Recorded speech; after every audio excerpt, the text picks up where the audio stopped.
levels. I am hoping the stream is starting appropriately. I should be, yeah, here on both YouTube and Twitch. Okay.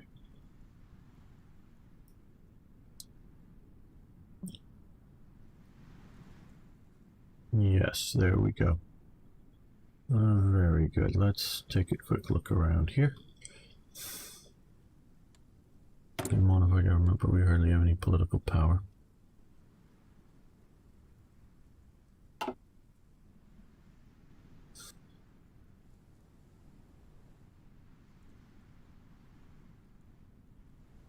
Gardez vos rangs.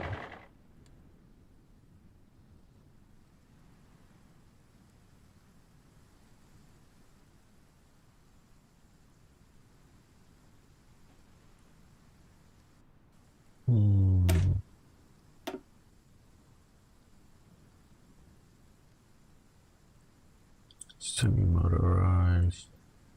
Well, we do have some trucks, so they need a lot more trucks. We need more transport trucks.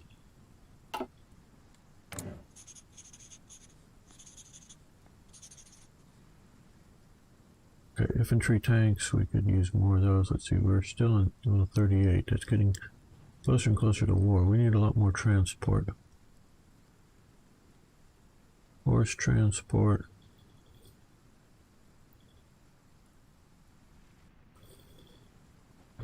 Uniforms. Lots of guys are running around without uniforms. Transport. Oh, we need a lot more transport trucks. Support equipment. Okay. We need a lot more of everything, it appears. Maybe not everything, but a lot more. So yeah, we're going to keep making obsolete equipment because it'll be faster. And yes, faster.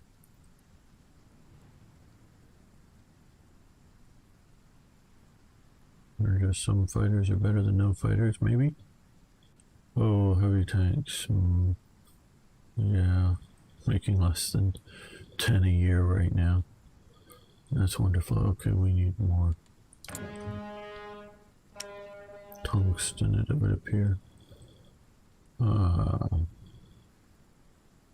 we have a source that we want to help out more than others? French Indochina, 16 for 1. That works well, I guess.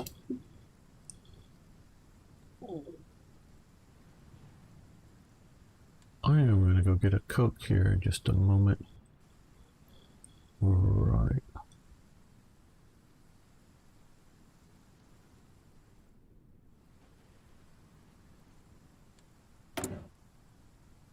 Yeah, let me go get a Coke before really starting to record an episode. I'll be right back. Those who are watching live now. Yay.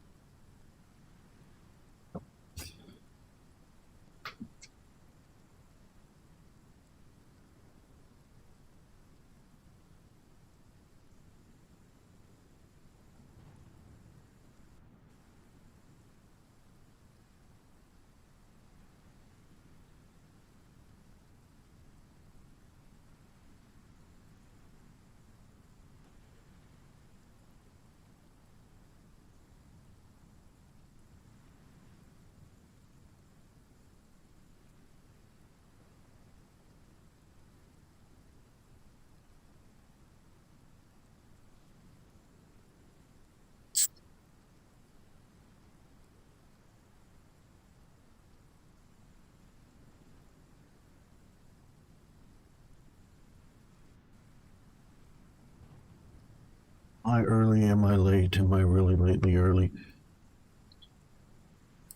Have I lately been early?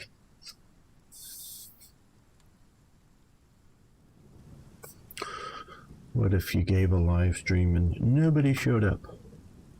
Well, there's nobody here yet.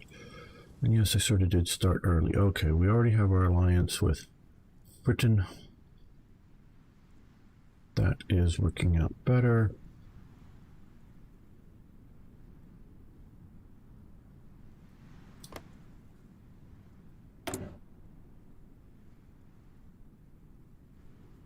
Yes. Okay.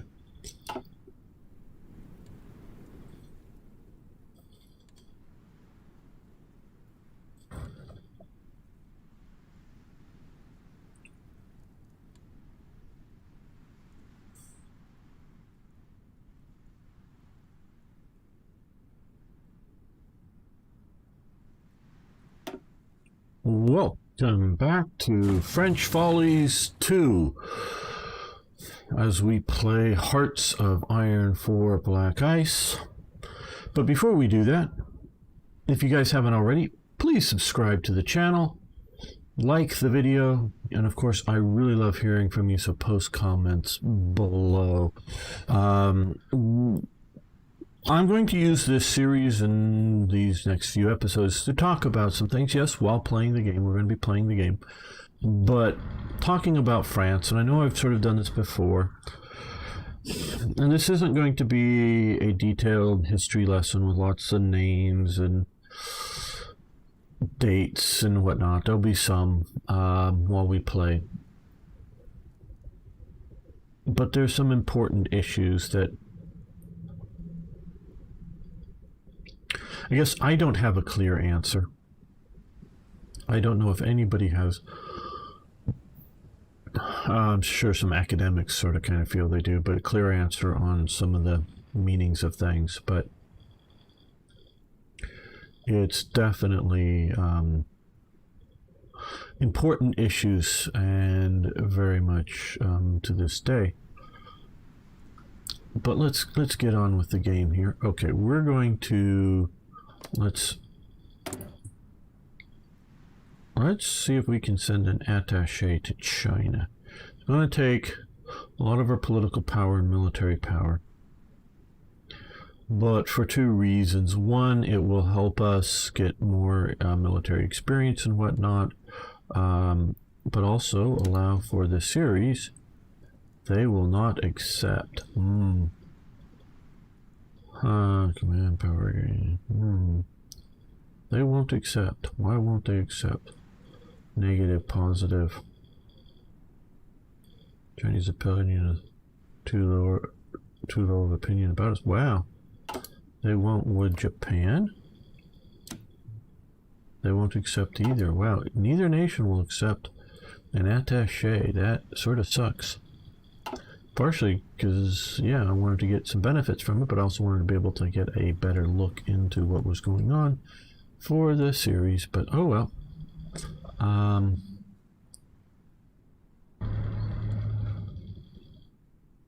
right. So France, in the interwar period and before the interwar period. Not many people watching just yet. But I have to wonder, national identity in France in particular here. Tank designs, very nice, and yes, I will be interrupting myself a lot, I'm sure.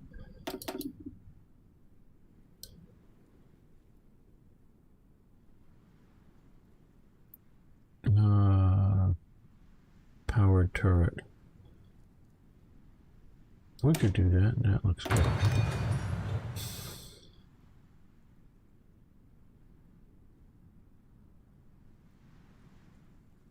National identity is more than a common language, but it's often been seen by people as simply just that. All the people that speak French, or mostly, or all the people that speak Italian make up the Italian, but make up being Italian. Hello, Toy Jet. Okay. I guess that's what you're coughing in the morning or something. But there's more to it than that.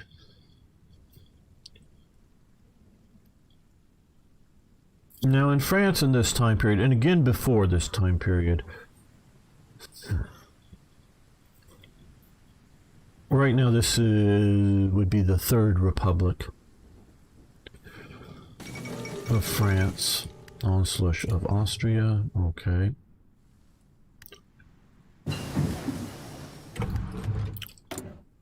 And so, you know, what is France?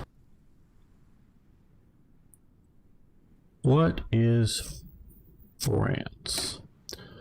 Is it a monarchy? Is it an empire?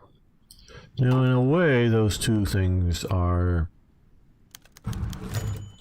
Chiang Kai-shek. Yeah, I guess we'll attend. Now, will that help us get an attaché in there by any chance? They will not accept. Okay, that didn't help very much. And so,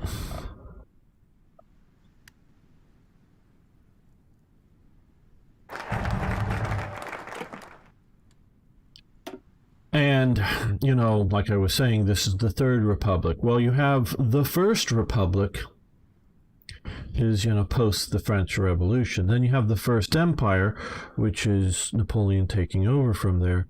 And then you have the restoration of the Bourbon monarchy. And then you have the very brief collapse of the Bourbon monarchy for 100 days. For the 100 days, yes. Sort of self-name time. Hey, Martin. How you doing? When Napoleon comes back, and then you have the restoration of the Bourbon Empire, and then the Second Republic. So just checking up some of the dates here, like 1848, I believe, when they have another sort of revolution against the Bourbon monarchy, and the grandson of Napoleon is president, and then he then stages a coup against himself and forms the Second Empire, getting rid of the republic that he sort of helps find. And then in 1870, I think it has to do with the German invasion, the Prussian invasion, I should say. You have the collapse of the Second Empire, and you have the founding of the Third Republic. So,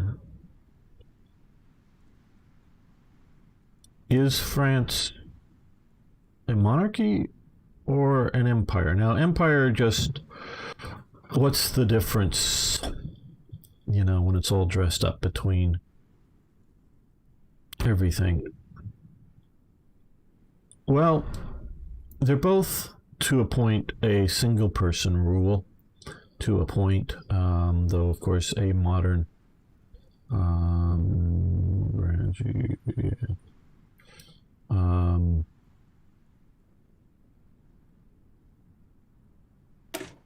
what are the effects? Focus. I wish we knew what that was.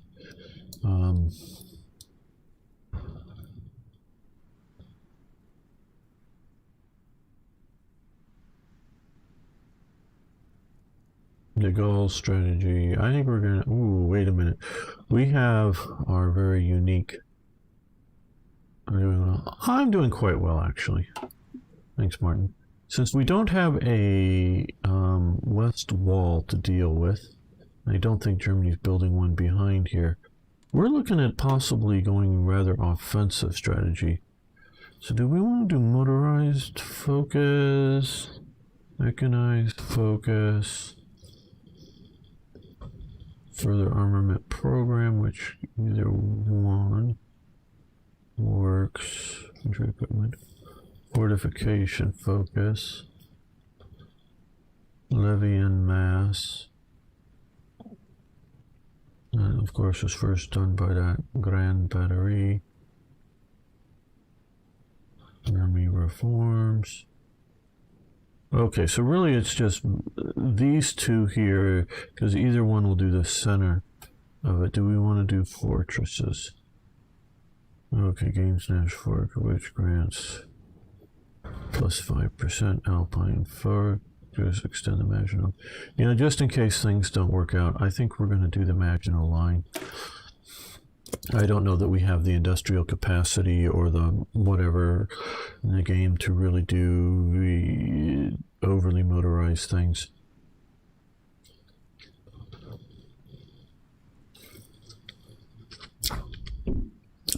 And so, to many of us today, and I'm often, shall we say, thinking here of the Americans, but not entirely, Europeans.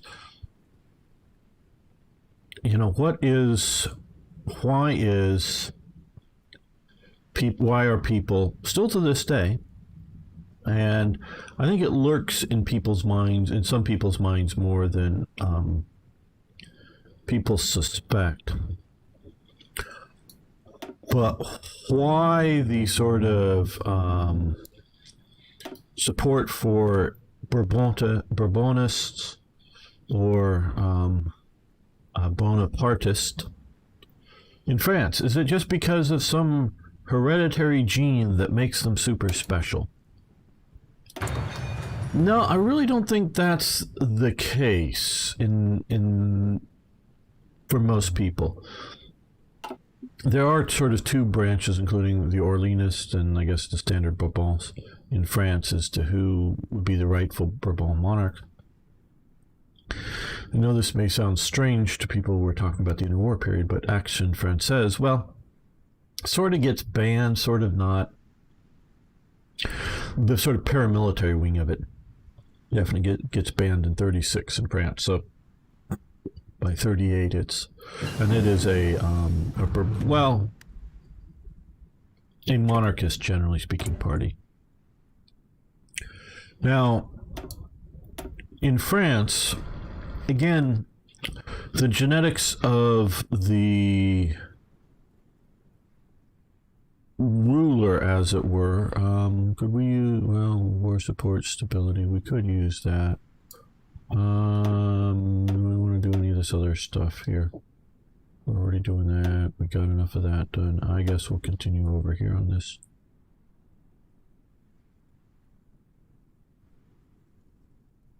Political power gain, that would be nice.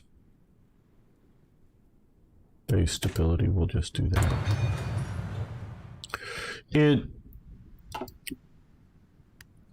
The sort of genetics of who the leader is, to a point, is just to, if you will, keep the competition down. Is, well, who should we pick? Well, you sort of picked a genetic person. But what really is the support is, a lot of it for Bourbonists and Bonapartists, is how Catholic are you, if you will? How much does the religion, should religion play in society? How traditional is that for you? And that is a major element of determining what faction you may want to support there. Up to there. And so it's not just, is Napoleon or Louis the whatever should be the rightful ruler of France that a lot of people are concerned about. It's how deep the traditionalism is, how deep the connection to the Catholic Church is, and that sort of comes into your play with the traditionalist far right. Now, Action Française basically collapsed after World War I because monarchism, generally speaking, collapses in Europe because of World War I and the inability, particularly of the monarchies, Germany, Austria-Hungary, Italy, Britain, Tsarist Russia, the Kingdom of Romania, are all incapable of successfully ending the war.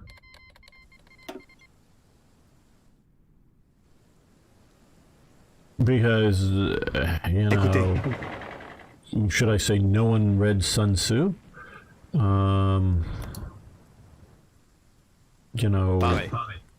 You don't continue fighting. Where are you? You're over there. One of you are over here. Where's the other one? I don't know. Aux ordres. Okay. Where are you?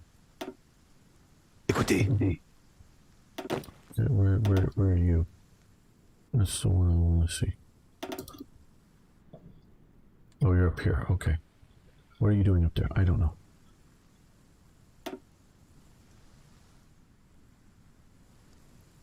You need to Bougez-vous. understand, Attention. you know, the battlefield. Understand when to fight and when not to fight. When you've won, when winning isn't really a likely outcome. So it's, and I know I'm jumping around topics here. The best general wins without fighting the battle. Now, that doesn't mean that there isn't, and when he talks about this is the idea of the big battle, the Waterloo. It's the best general shows up and gets into such a position with the enemy, and the other general looks around and goes to the guy standing next to him, you know, Bob? Yes, Sam? Bob, we're not going to win this one, are we? No, Sam.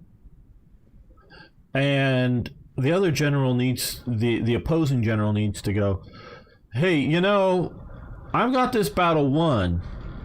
If you, like, agree to these terms, whatever they may be, you know, let's say to Germany, giving up this sort of part of Germany because it hasn't won its invasion, partially to Belgium, partially to France. You know, you give up this part of Germany, and we don't have to kill each other. So the other general goes, you know, after reading the message, you know, Bob, instead of all of us dying here and losing not only this part of Germany, but all of this part of Germany as well, we can just give up this part of Germany and prepare and get be ready for round 2, whatever that might mean, in the future. You're right, Sam. We should end this now with our army intact, because our army is not just human lives, which are, you know, may or may not be important to a particular general, but it's an instrument. It's a trained instrument. Whether it's a well-trained instrument or not, that can be another, you know, debate. But it's a trained instrument, and if it gets to march away with its arms, its equipment, its units intact, and march away.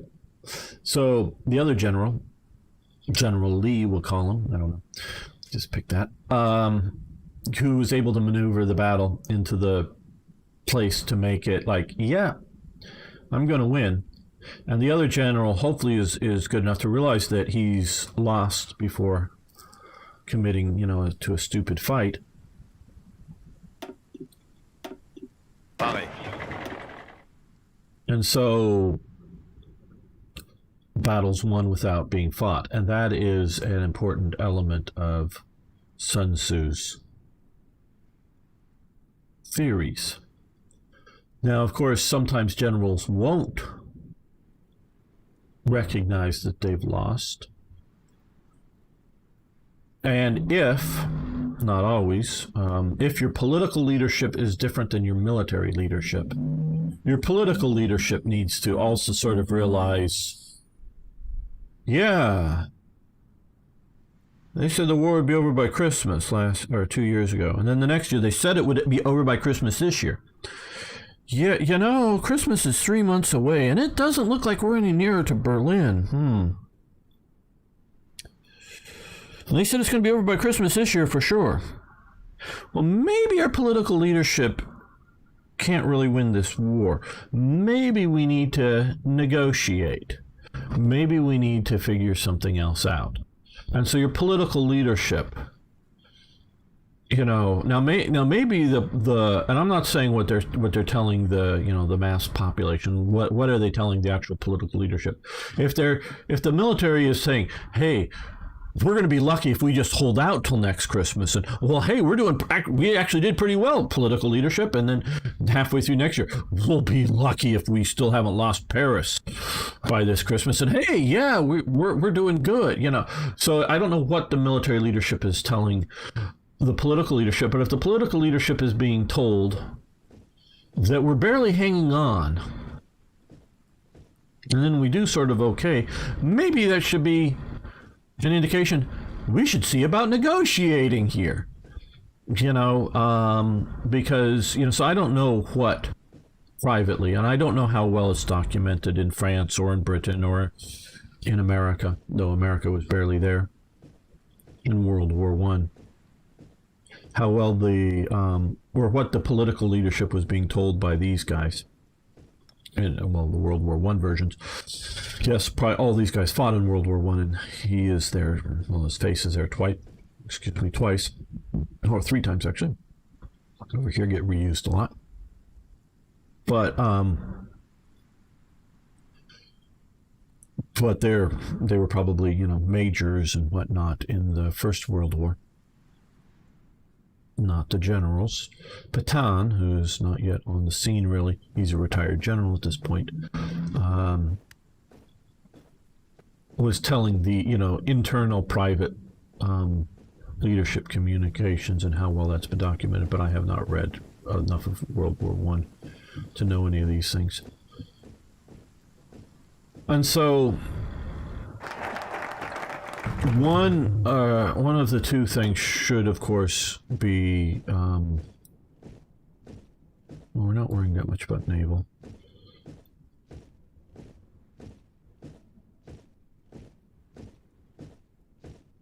World Entente is not in the faction. Don't care about that. You know, and so either the military leadership should be saying, hey, yeah, we're winning, and then it's apparent that they're not winning. Okay. Ooh, negative stability 3%.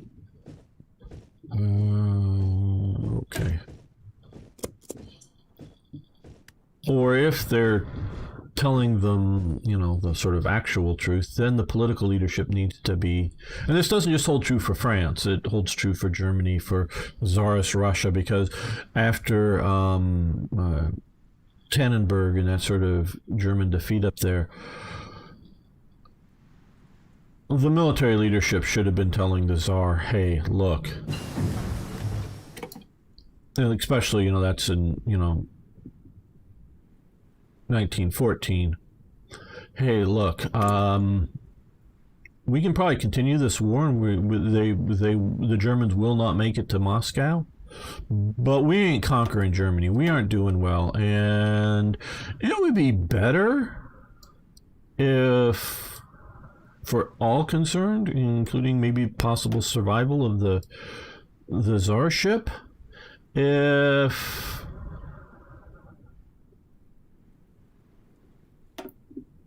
we sort of either go massively on the defensive, or if we were to negotiate a what do you call it? End of hostilities. We don't have to call it surrender. Give up, abandon the Serbs. No, we just, you know, we just negotiate an end of hostilities. I guess we'll do radios. And so, you know, that should have been communicated to the Tsar. I don't know what was communicated to Tsar Nicholas II. I don't know if he was getting that sort of message and insisting, whether it's Russia's honor or the Tsar's honor or some other thing that we continue to fight for Serbia, or whether the Russian generals were all, oh, he was a fool, the leader there, just make me the head general and I'll give you endless victories forever. I have no idea what they were communicating up there, but and yeah, Tannenberg was a defeat, somewhere around in here, was a defeat for the Russians, but it didn't defeat the Russians, meaning there was lots of relatively well-equipped It's a relative term for Russia, but relatively well-equipped armies for Russia to continue fighting. And yeah, I know we're talking about 1914 when we're in 1938, but it is sort of important. This, and I know I haven't lost where I started from, but you know, Russia wasn't defeated, but I think it was rather apparent that you weren't going to have crushing victories of the German Empire. And the German Empire may have been stopped well outside of Paris, but it ain't conquering France anytime soon. And so had you had the communication going on properly and had the traditional, which includes the Republic in France, but the traditional political leadership realize that this war isn't another Napoleonic war.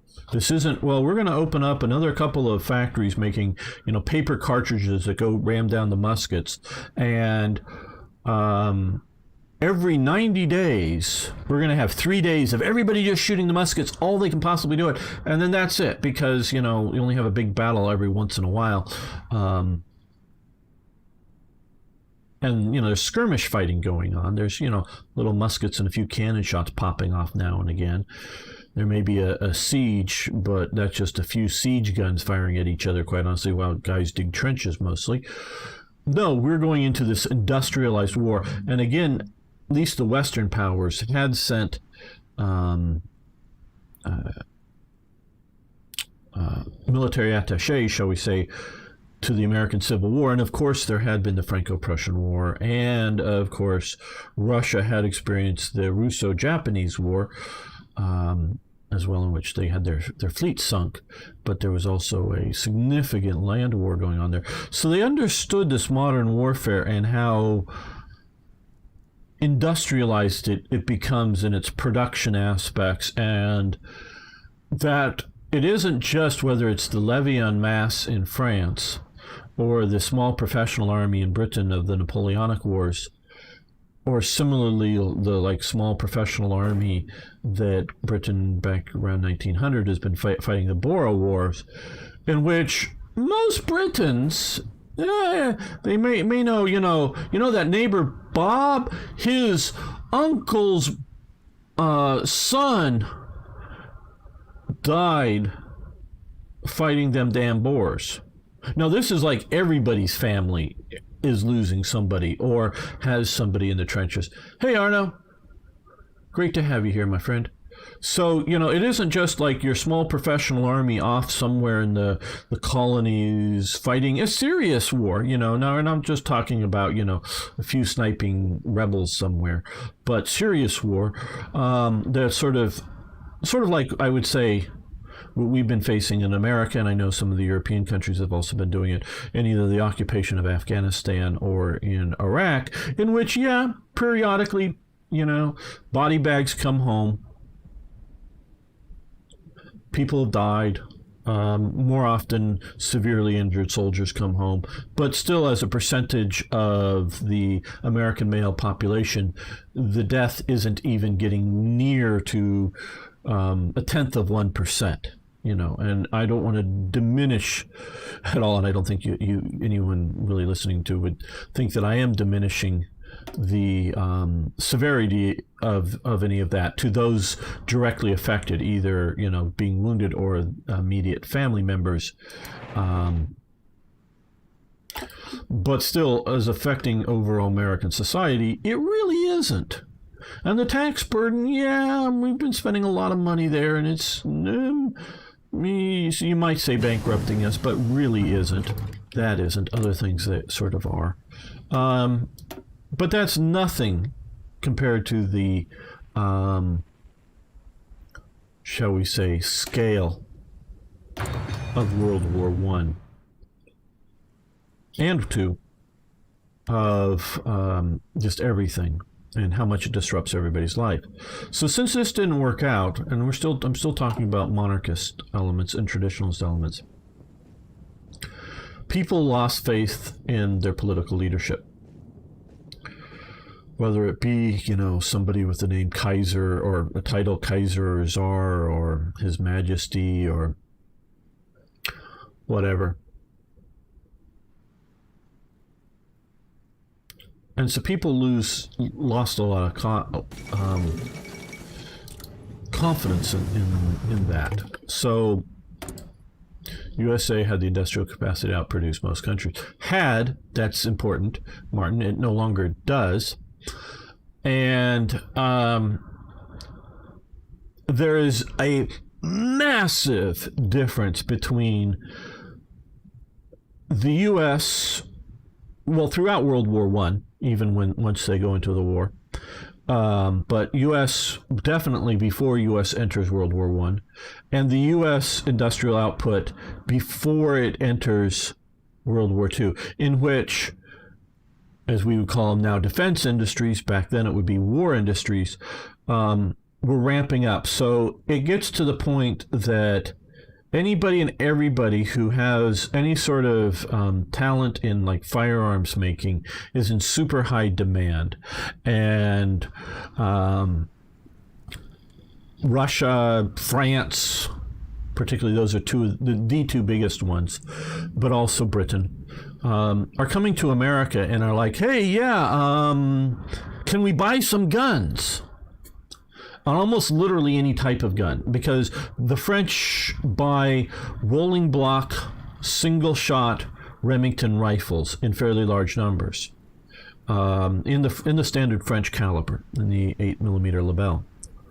Now the French have absolutely no intention of ever using any of these rifles to ever shoot at any German soldier.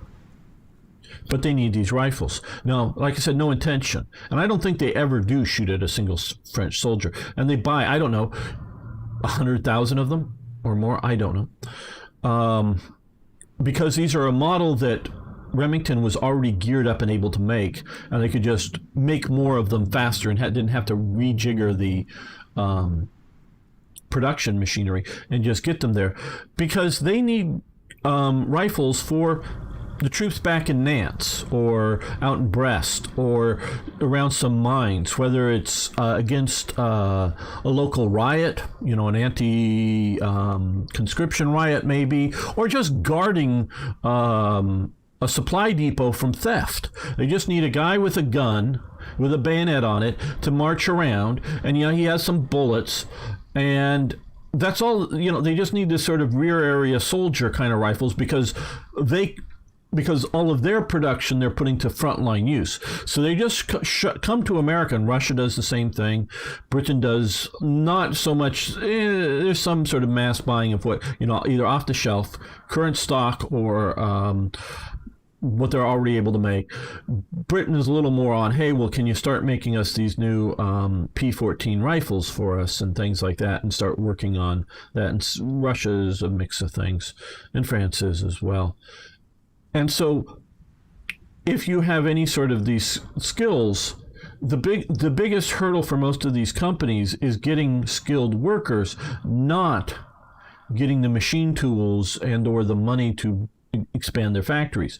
But that isn't disrupting American life. It isn't like, oh, we now have to ration fuel, or we have to ration food, or we have to, you know, yeah, you have to maybe limit your travel because, hey, there's a war on in Europe, but you don't have to limit your travel over here. You can go wherever you want.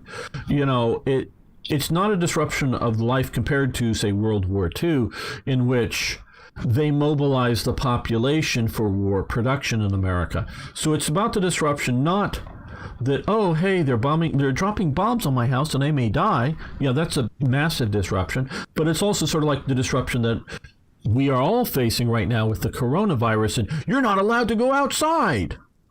That kind of thing. Well, they had a lot of technological advances, but no, I'm not sure if you're talking World War II. Yeah, yes and no. I mean, that's complicated things. And yes, they had a resource problem. And so, gasoline engines. Italian armor speed, fuel usage, fuel capacity. We're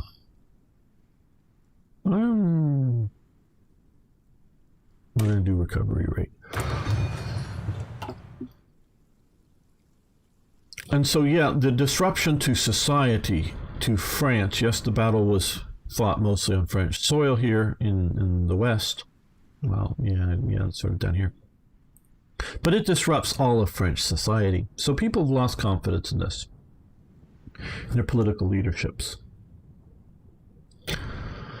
And again, I know some of you are more recently coming here that haven't, those watching later, on what, what should society be like? What are the roles of various institutions in society? A lot of the monarchist groups wanted decentralized monarchist in France, I'm particularly about. So decentralized government, and not so much that Paris rules everything, but I don't know if their quite vision goes to a federal system, with a lot of like states, like in the United States, with local legislatures and whatnot, or just a little less centralization, more local control. The monarchists generally are more religious, maybe want religious views taught in school or schools run by religious authorities. The Republicans, before this period, the Republicans are a bit more centralization, a lot less, were much more anti-clerical, not wanting the church. I mean, go to the French Revolution, the first one. They want to get rid of the church entirely. Bye, gone. Let's behead the priests, that kind of thing. But later on, it's more like, you don't get to control us, church, kind of thing. I would classify that as a situation, than as a wanting to kill church people. And so you get this situation. Now, after the First World War, you have the serious rise. I mean, they existed before, communism and socialism. You get the serious rise of that, and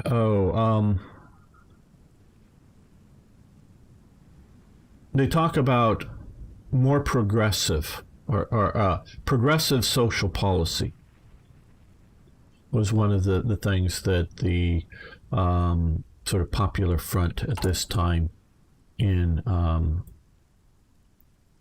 France, is it communist aggregate?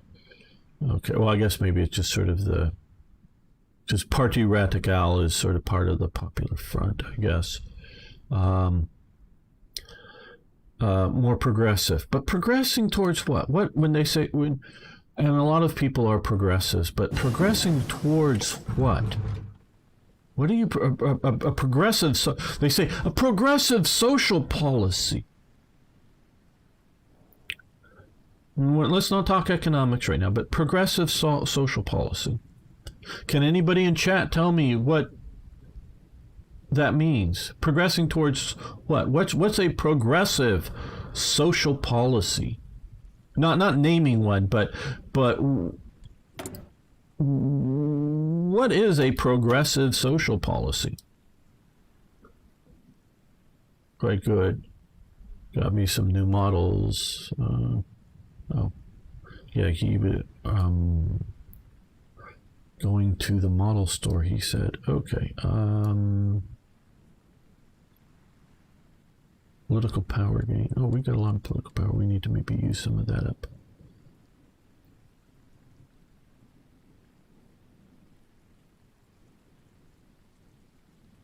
No, we're gonna stay here. Let's do that. Anybody? A progressive social policy on YouTube, Twitch. A progressive social policy political advisor. Government funded. Consumer goods during fact.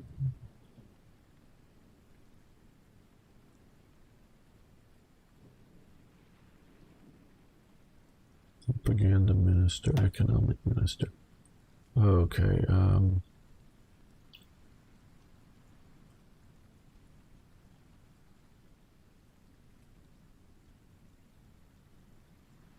auxiliary vehicles, anti-fascist, the acceptance of fascist diplomacy, tank factory construction speed,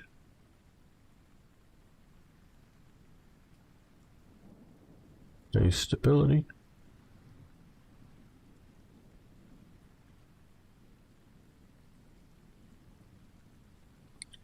industrial planner, armaments organizer. Not seeing any good ones here. Hello, De Italia. We want fascism. Well, fascism is not that good of a thing.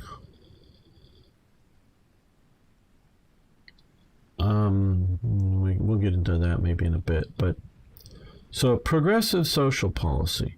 People say this, but what do they mean? And I don't know. I mean, a lot of them, you know, they throw around, you know, social justice. How do you do social justice? Hello, Fumi Fat. How you doing?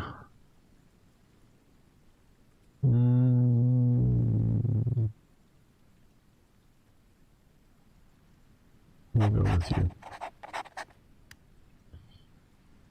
And so, yeah, some things can be like equal rights for women, equal rights for racial minorities, and that's all good stuff. And I'm, you know, not trying to minimize that, but just simply progressive for the sake of. Yeah, no. Bougez-vous. Bougez-vous.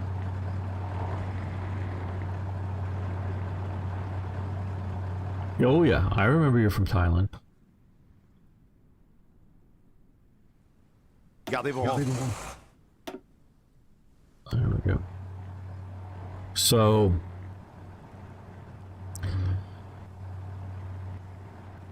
that becomes sort of a thing for what you see on the left. No racial equality is for Munich. Well,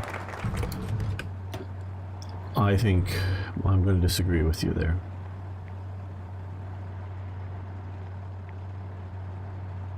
And when people say they want to ban certain speech, for example, ask yourself why. Absolutely. Absolutely, USA man. Scotland is trying to ban offensive speech. Well, the only speech that you need to protect is offensive speech, because what's the point of...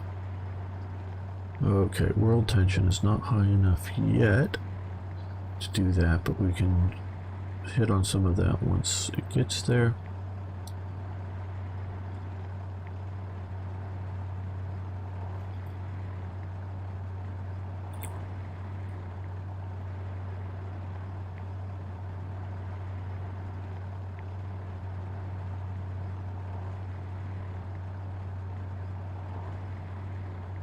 Hmm. 42, 49 days. We'll do this first.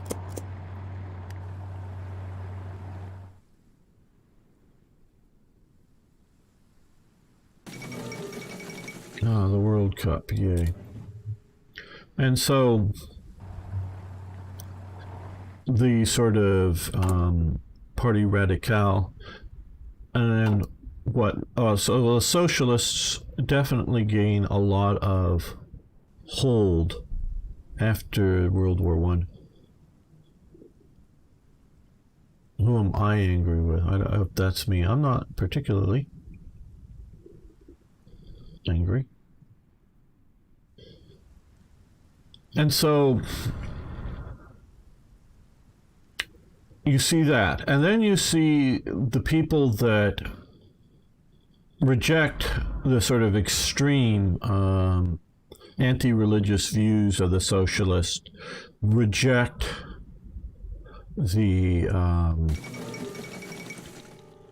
anti-nationalist views of the socialists and communists, but are in essence socialists, and they sort of form the fascist right, if you will. And whether they're the right or not, because fascists are socialists, you know, they are clearly, you know, the fascisti was the symbol of the socialists in Italy for a while, until sort of taken over by the by Mussolini's fascists, and they're fascist corporatist viewpoint, but they're also nationalists, and they're pro-religion.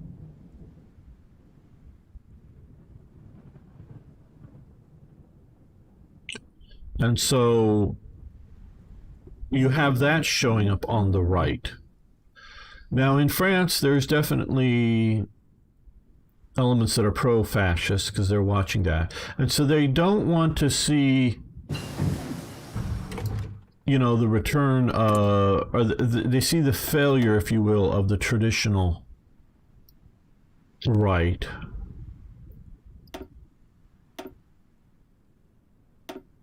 Should we be researching?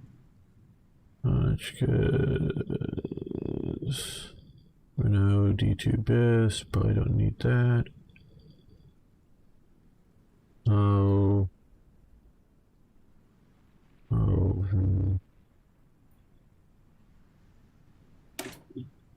whatever, we'll research this.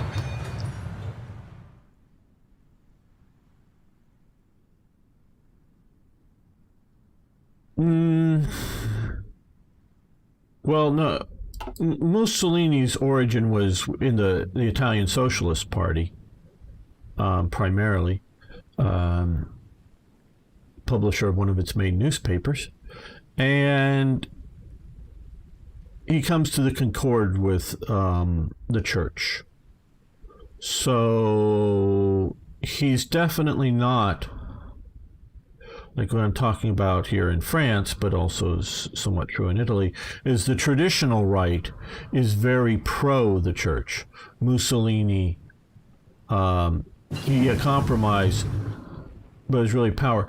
But, okay, now see here, I think we have, with De Italia, what is a machine tool? Is a tool that does a particular operation over and over with precise capability, meaning like a lathe or a drill press or something similar like that, a stamping machine, as opposed to a hammer, a drill, or a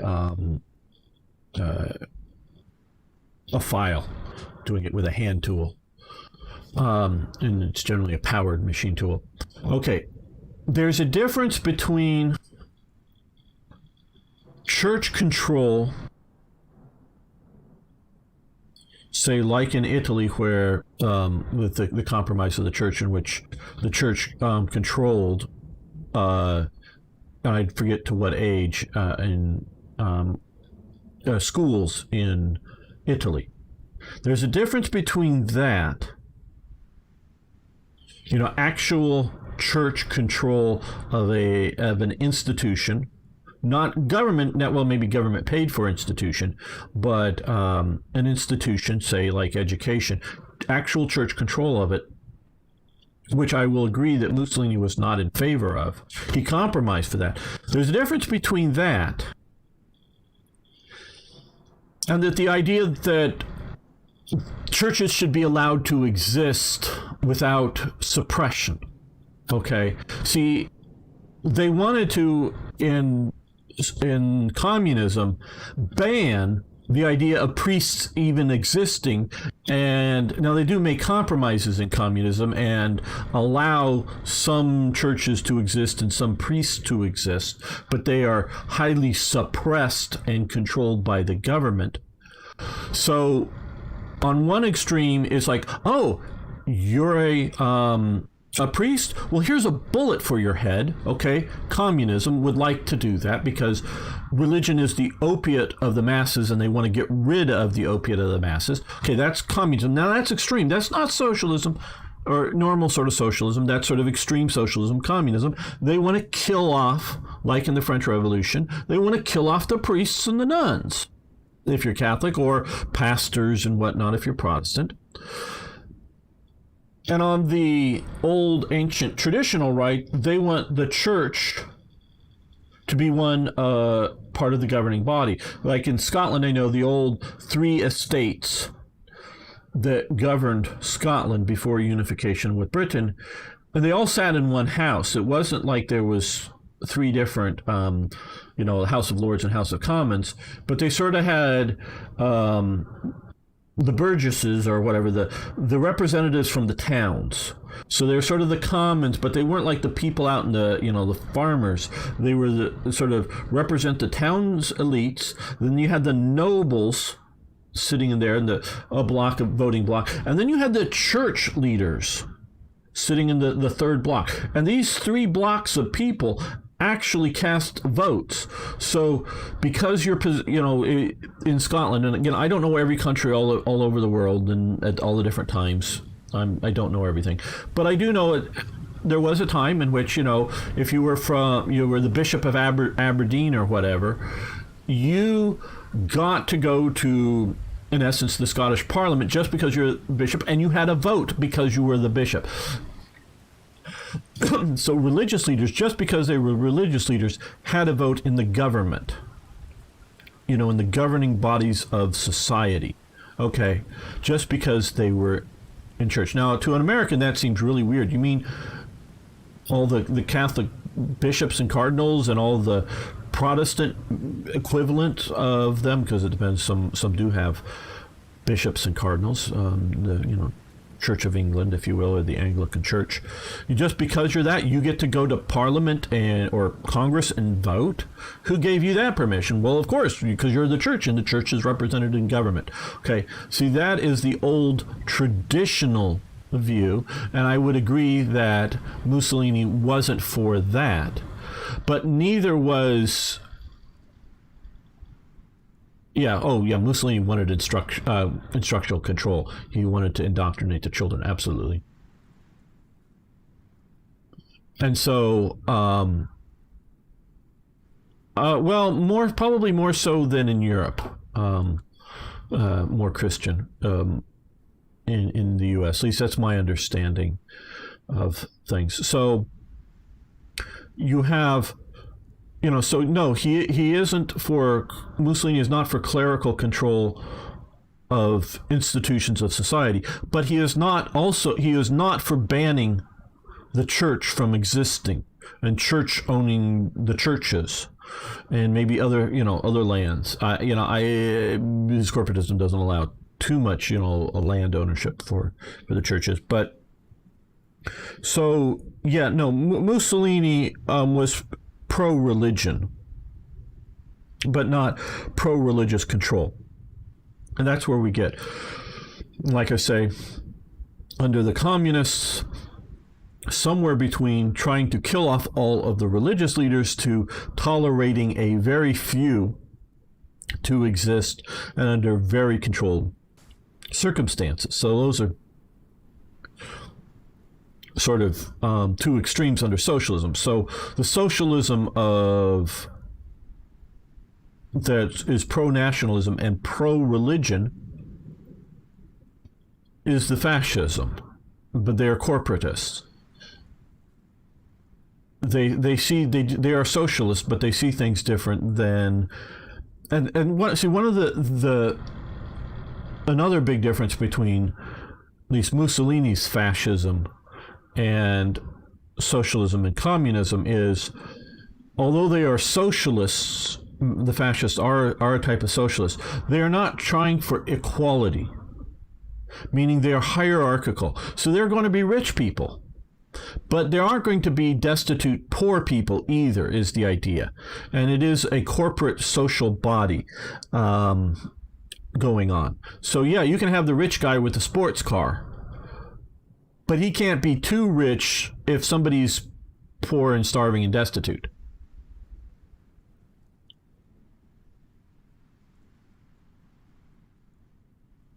Very religious. Well, I don't know very religious. I don't know that there's in the Western world any large groups of percentage of populations that are very religious. No, sorry. The Orthodox Church is not very powerful. No. They have a lot of influence, yes, but they're not like they were in the past. You're either over, when you're using the term very, no. And thank you, Arno. Yes, you can follow me on YouTube if you're on Twitch, and if you prefer, you can follow me over on Twitch if you're on YouTube, if that's a better source for you, either way. And so, yeah, no, it's more powerful than it was under the Soviets, absolutely. But it goes from no power to some influence, or whatever. So it's definitely more influential. Okay, we're going to end this episode here. We're going to be continuing in future talks, talking about society, France, and the French Folies that were happening, the conflict that allows Germany to conquer France, in essence. See you back next time. Okay, we're going to be continuing this here. Just going to let me save this, but we will continue.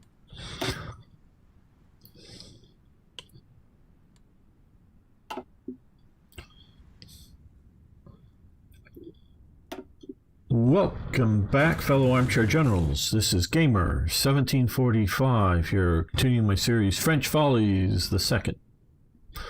And we're looking at French society and the conflicts within French society that made it such a divided society that allowed monthly party post.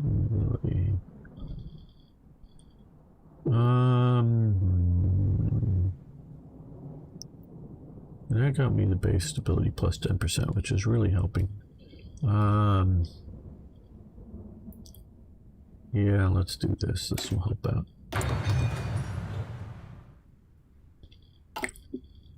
And so France, as we were saying in the last episode, is a very divided nation. You have the sort of, if you will, within what is 1930s politics, you sort of center left, center right sort of coalitions bouncing back and forth in actual power. You have, if you will, on the right,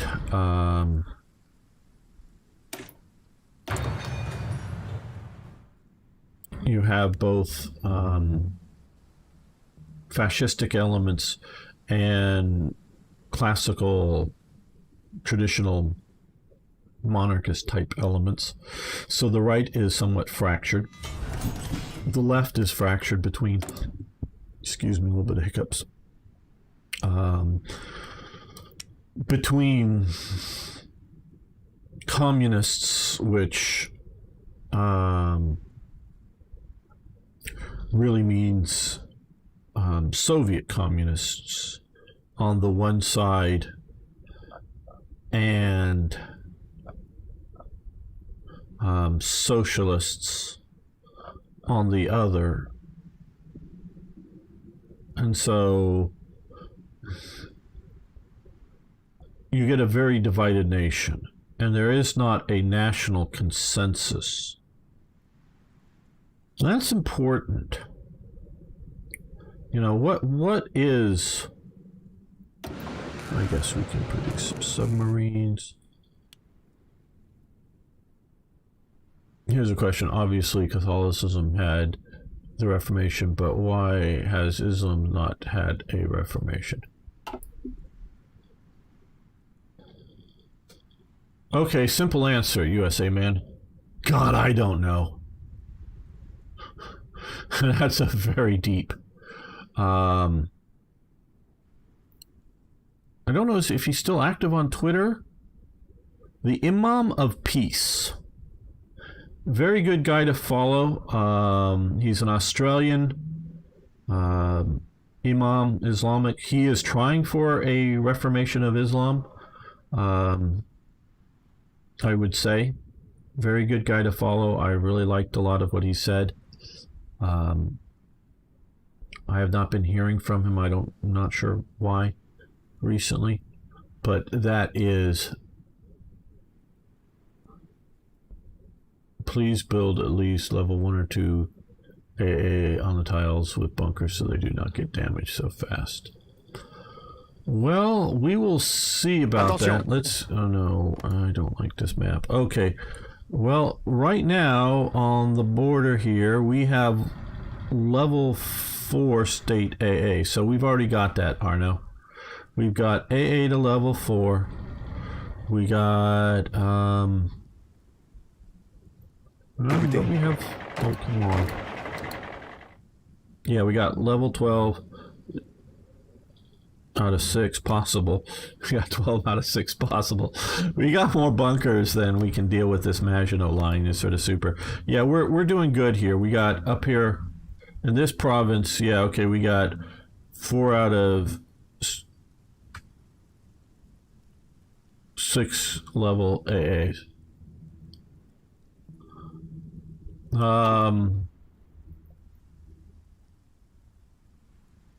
Blatant corruption in the church, and Martin Luther did his 13 points, or was it more? I forget.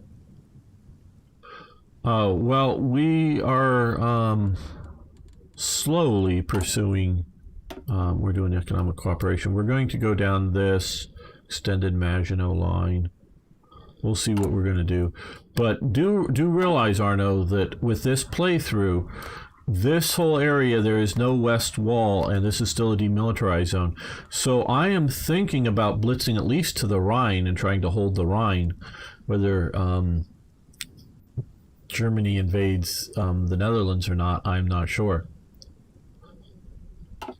Oh, and the printing press as well was important to the Reformation. The printing press and massive corruption and a few personal leaders. Never discount the importance of personality in events. Personality is a very important thing.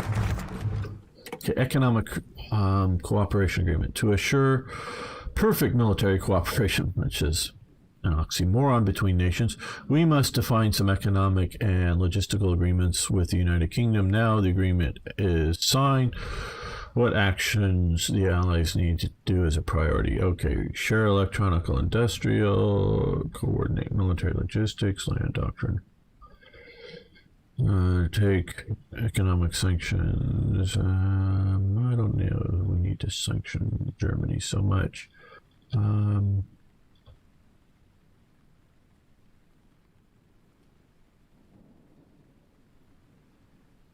Yeah, let's get through some doctrines. Okay, so that Benelux military accord. Let's see, Belgium and Luxembourg are easy targets for the Germans. To prevent the Germans from flanking the Maginot Line, we must ensure that Belgium and Luxembourg can coordinate with ours. Okay, that's 70 days.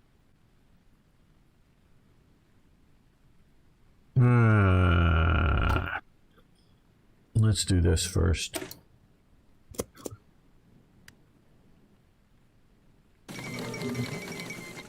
Tour de France.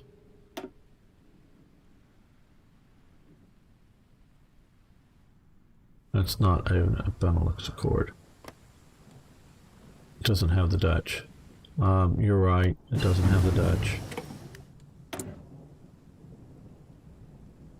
The Dutch thought they could avoid World War II by keeping their heads in the sand.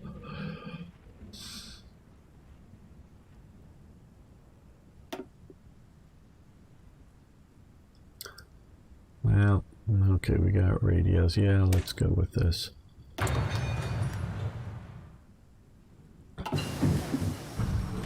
Computing machines, great. Yes, great. Okay.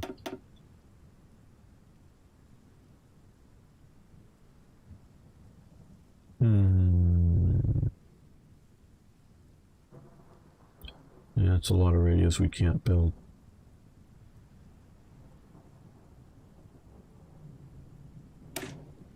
Okay, let's look at our intel here. Okay, what are we doing here? Okay, Europe. We've been influencing these nations.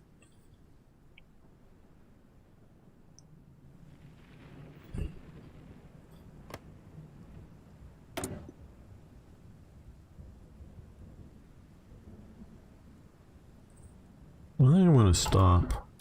I don't know that it's doing us any real good right now. Diplomatic pressure, opinion.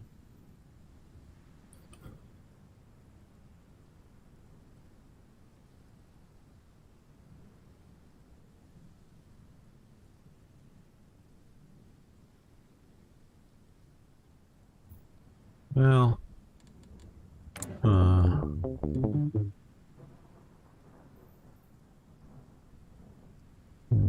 well, I guess we'll continue. Yeah, I know, sink your land. So, where was I? Yeah, before the Reformation stuff. Okay, so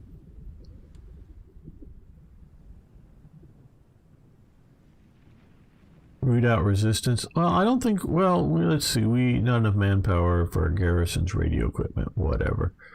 We're not really that bad on dealing with resistance in our colonial empire here.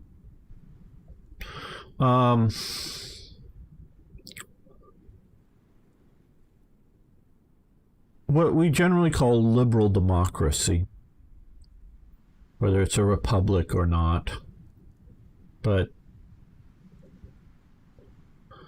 has a problem, and we can see the problem very, very strong in Germany, but also in France, is that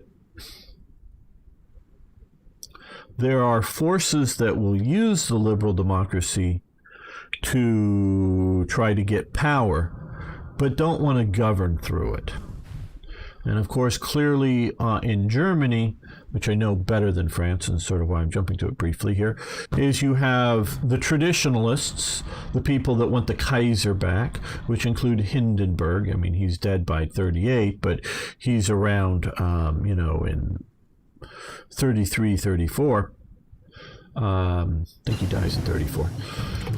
Correct me below if I'm wrong or on chat.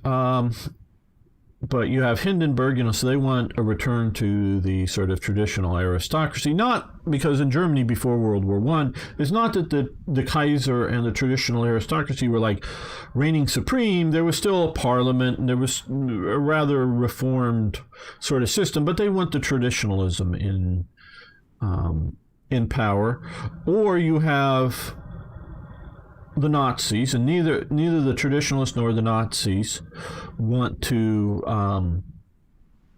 have the Weimar democracy, the Weimar liberal democracy going on. And the communists in particularly also don't want Weimar democracy going on.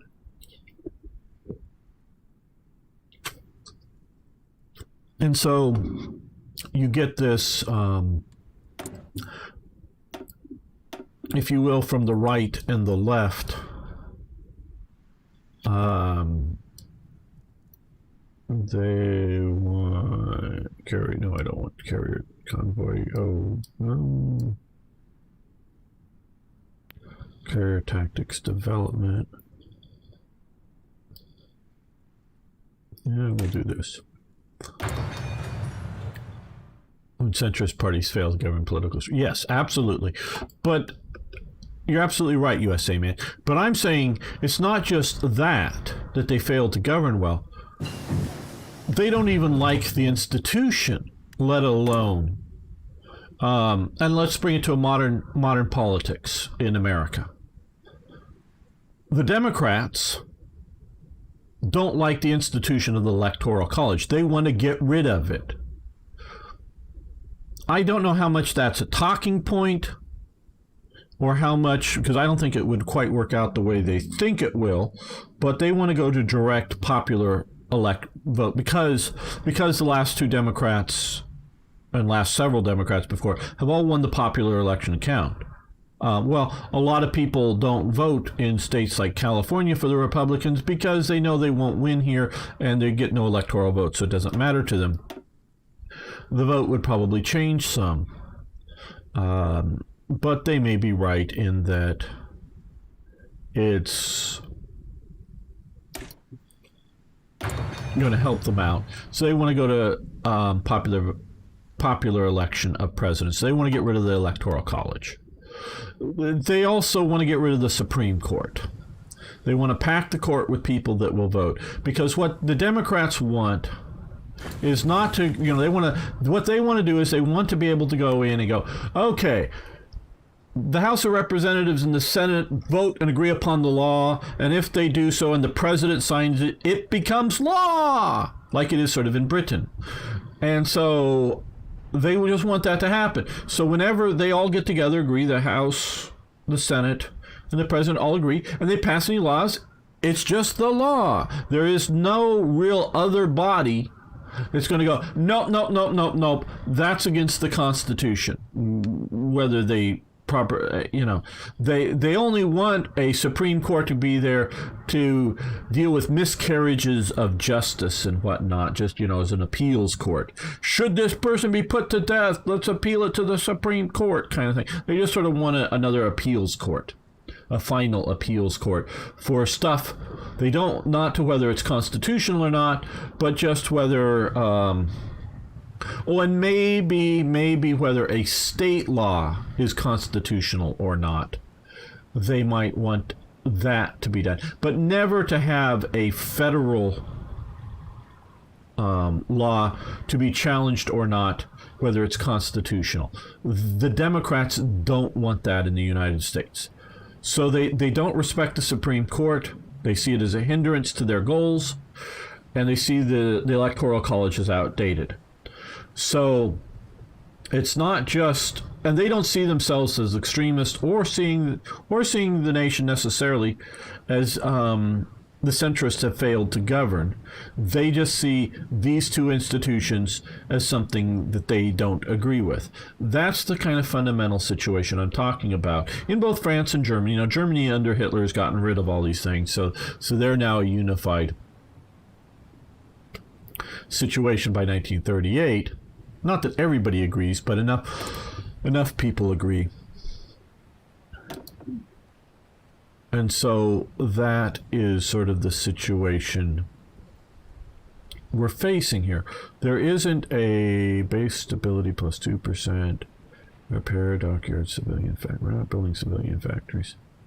I guess we just don't have anti-fascist artillery, small arms, construction speed, economic minister, cost, acceptance. I want the base stability, factory repair speed. So let's do that. And, well, we have one more political advisor we can dump into the mix here. So we'll do that. And we're starting to get to where we're going down in fuel, so we probably should get more fuel or more oil coming in.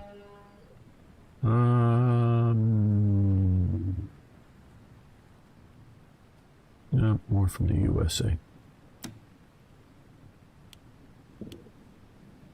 Yeah, 4 damn factories. That sure takes a lot of it. So this is why this series is called French Follies, because they're committing a lot of follies going on. They're fighting amongst themselves on fundamental basic elements. The Parti Radical doesn't trust these guys. They want the levy en masse. They want the this kind of thing. they want to have a large conscripted army so that it represents the general population, so that if the generals try to order a coup, whether to restore Napoleon, to restore the Bonaparte king. Now, I may be overly stating those, but those were still factors. Or install some sort of fascist dictator or nationalist dictator like Franco. Franco was not a fascist, he was a nationalist. That doesn't mean you have to like, or you should like him or not. It just, fascist is the wrong term for him. Let's see what we can get out of this here. And so they don't trust, you know, the political leadership does not trust the army domestically. Not like I was talking earlier about not trusting the army's assessment. Can we defend the nation, or can we defeat these other guys? They don't trust them to not march in and kick them out of office. So there's not a national consensus on almost anything. And that is, if you will, one half of the fundamental problems of France. What does it mean to be a Frenchman? Well, I mean, we you know, eat smelly cheese, don't bathe too often, be rude to people. I mean, they agree upon these kind of basic things of what it means to be French, but beyond some of that stuff, it's really, you know, there isn't a consensus. Is this a religious country or a non-religious country, or even an anti-religious country?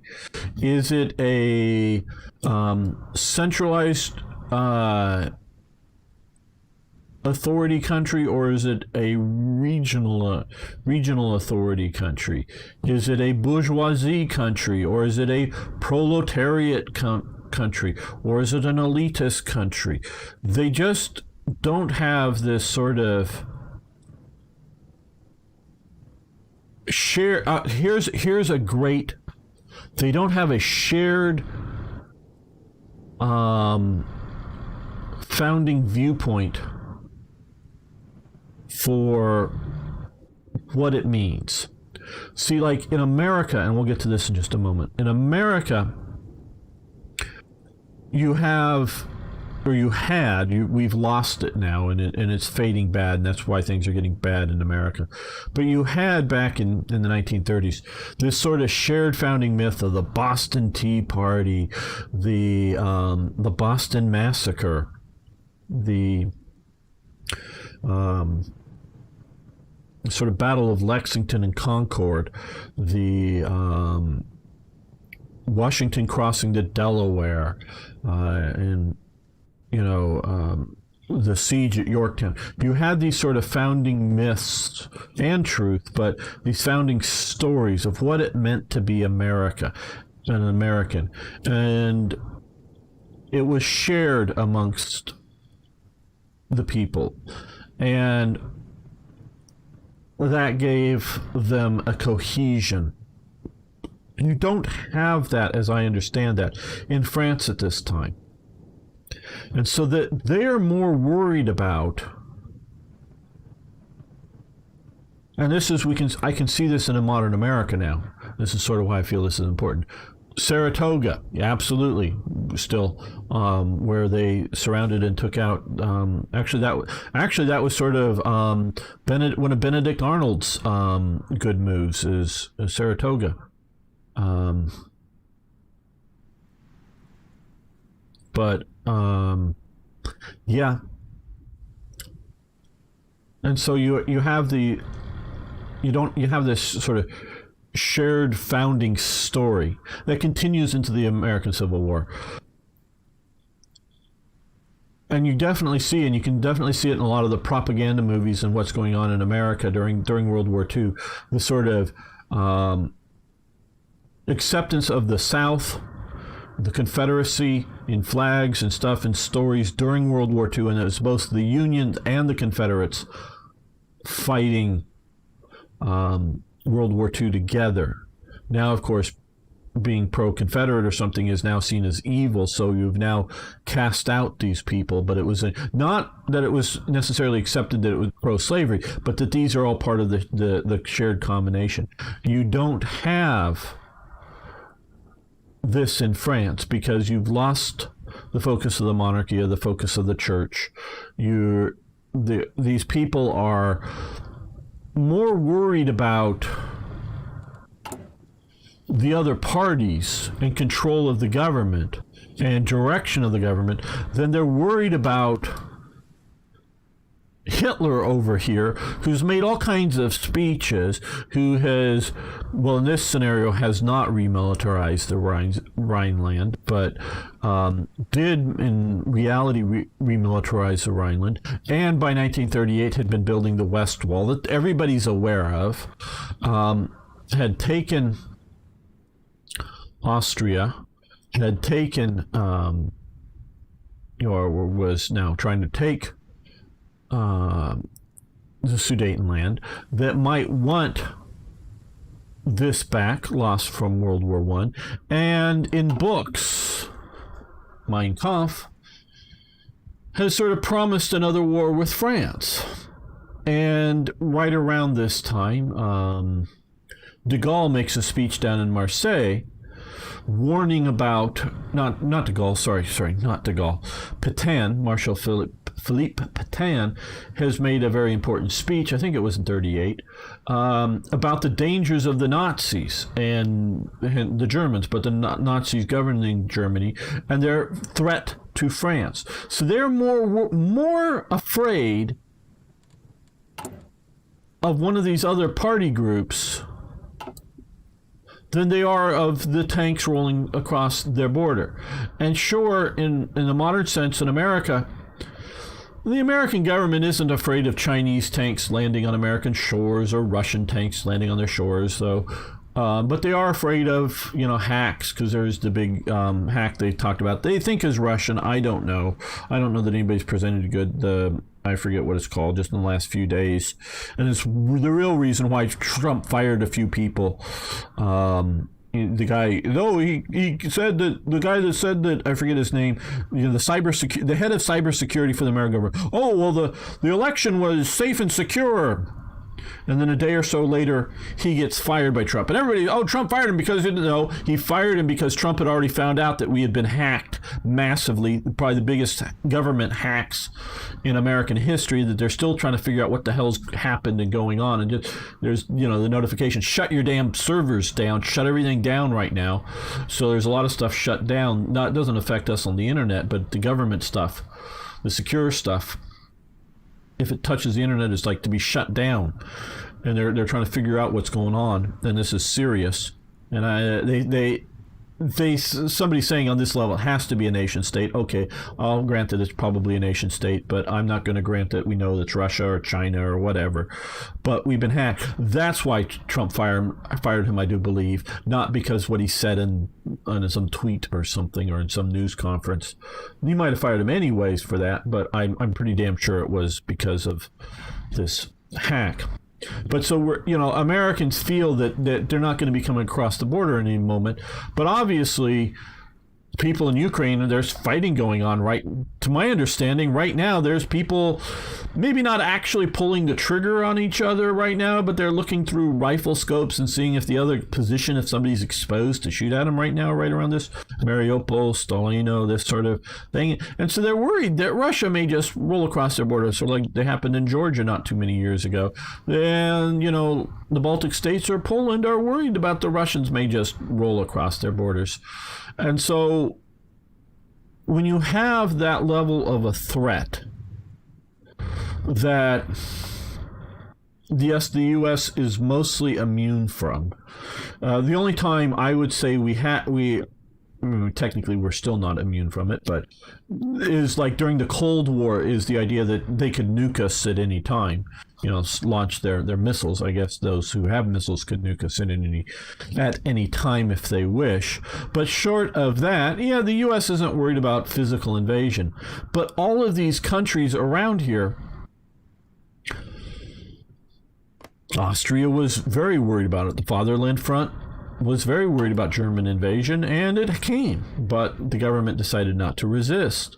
Czechoslovakia, Poland are very worried about German invasion. And it's not that they don't do anything. I almost said, and they do nothing. No, they do all kinds of things. The Czechs build huge amounts of forts around their country, and then, start belatedly building some forts here, but that becomes just too much of a border to defend. Poland is trying to keep getting stuff organized and developed. It is trying, and it's facing fronts from, before 1933, they're only really worried about the Soviet Union. By 1936, for sure by 1938, they're starting to be more worried about Nazi Germany, but also worried about the Soviet Union. Of course, the Baltic states, Finland. And so when you don't have this sort of national consensus that we have to agree upon some fundamental things, like, hey, French communists, well, are you Frenchmen? Is that more important? Is being communist more important than being French? So now we can see that largely, and I know Arno said something, I'll look here in a minute.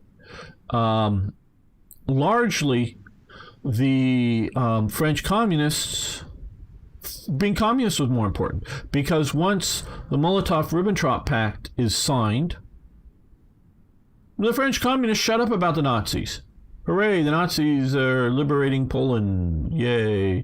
We gotta, and they sort of go on this brief, period of yay for the Nazis. Let's do things together with with the fascists and the Nazis and whatnot. And so because the French communist parties were fully Stalinized, these just about everywhere I know were fully Stalinized by the time the Ribbentrop-Molotov Pact is signed, they come out in support of it and not condemning the Nazis.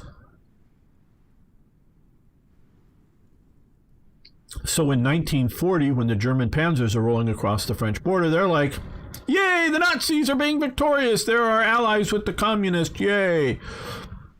So that they now, of course, the communists are the extreme on the left, but the socialists, the center-rightists, the rightists, the true right wing, they're not unified enough to realize that this is the real danger, and your social political fights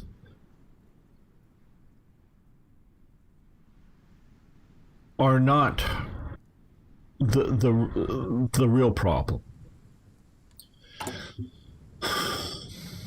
And I'm ignoring this for the moment. We'll pick this up next episode. This is how a lot of parties in Europe look. A lot of our government legislatures look. Some of them specifically are proportional representative systems. And I know my friend Lum feels that the duopoly of American politics of Democrats and Republicans is the wrong way to go. But I've come to the conclusion that I have to disagree.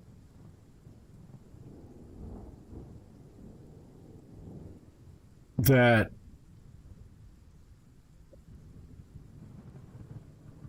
a two-party system, now it doesn't need to be the Democrats and Republicans. And parties, or what you really should see if you're looking at a two-party system, is a two-coalition system, in that instead of like the agrarian party getting 5% of the votes or the seats or the whatever, and the communists getting 11%, and the far right leagues, as they're calling it under here, getting 5%.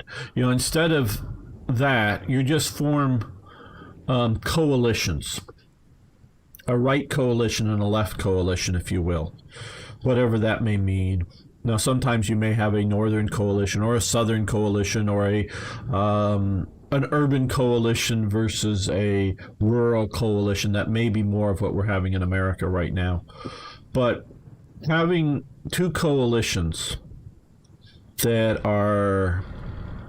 individuals, whether individual political leaders, like there was one Democratic congressman who refused to, about the only one, refused to impeach Trump, leave the Democratic Party, switch to the Republican Party, and actually, if you don't know this, won re-election both through the primary in the Republicans and in the general re-election just recently. So he's staying in Congress, though Trump may be leaving, staying in Congress as a Republican. Now, he's a moderate Republican.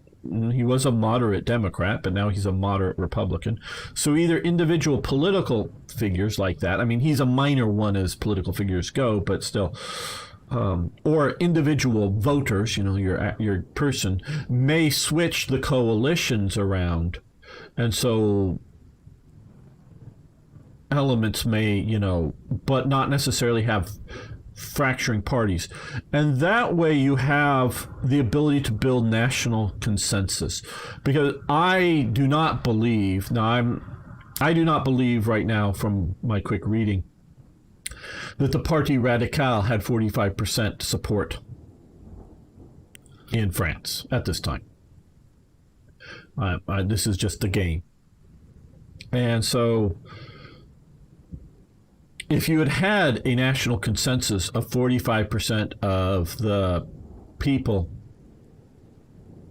believing in the political agenda of this party, whatever it means, liberal, I understand that term very much, but whatever it means in the context of France in the 1930s, that they agree, whether that means protection for farmers, trade barriers for importing cheap wheat, or protection for workers, blocking cheaper industrial imports, or whatever that might mean, policy-wise in France in the 1930s. Yeah, had you gotten this kind of agreement, because then you would have the Social Democrats sort of like making a coalition together. And so now you've got, 57% of the population, so more than half, would more or less agree. Social democracy and liberal, they're not too far away. And the conservatives, if you truly had it, now these are Federation Republican, okay, these are sort of centrist conservatives. These aren't the French conservative right authoritarian. That's sort of, they were more than this. I'm not talking about the fascist here. I'm talking about the sort of monarchist type element. They were a bit more than the 1% at this point. But then you just have 11% communist. Had you had a consensus like this, thanks Arno, it really does help if you guys give it a thumbs up, share it, whatnot. And so once you have a consensus, you can start to deal with things like the Munich conference. You can not just agree, well, hey, yeah, Germans be bad, let's build wall. Yeah, that was relatively well agreed in French society. Germans be bad, let's build wall.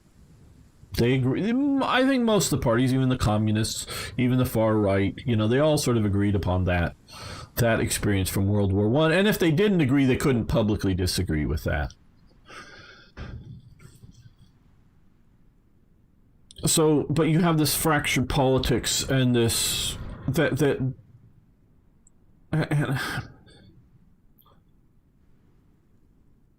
there were, once Germany does invade, there were some French, mostly professional, the few professional units that were made up of primarily long-term service members, not draftees. These were the sort of professional, some of the professional armored regiments that sort of went back to being old professional cavalry units. And when I say long-term service, it's not like they're necessarily all the guys driving the French tanks were like 20-year veterans of the army or were planning on spending 20 years in. No, but they, I don't know what longer-term enlistment might have been, but 6 or 8 years in, so they've been in like 4 or 6 years being full-time soldiers, not just, hey, yeah, we're a soldier for 18 months or whatever it is, and then we become a reservist. No, these were like, because that's what a lot of it was, manning the front lines in the Maginot, were people that were drafted into the army, spent, a year and a half or whatever it was. I don't quite know how long the draft enlistment was.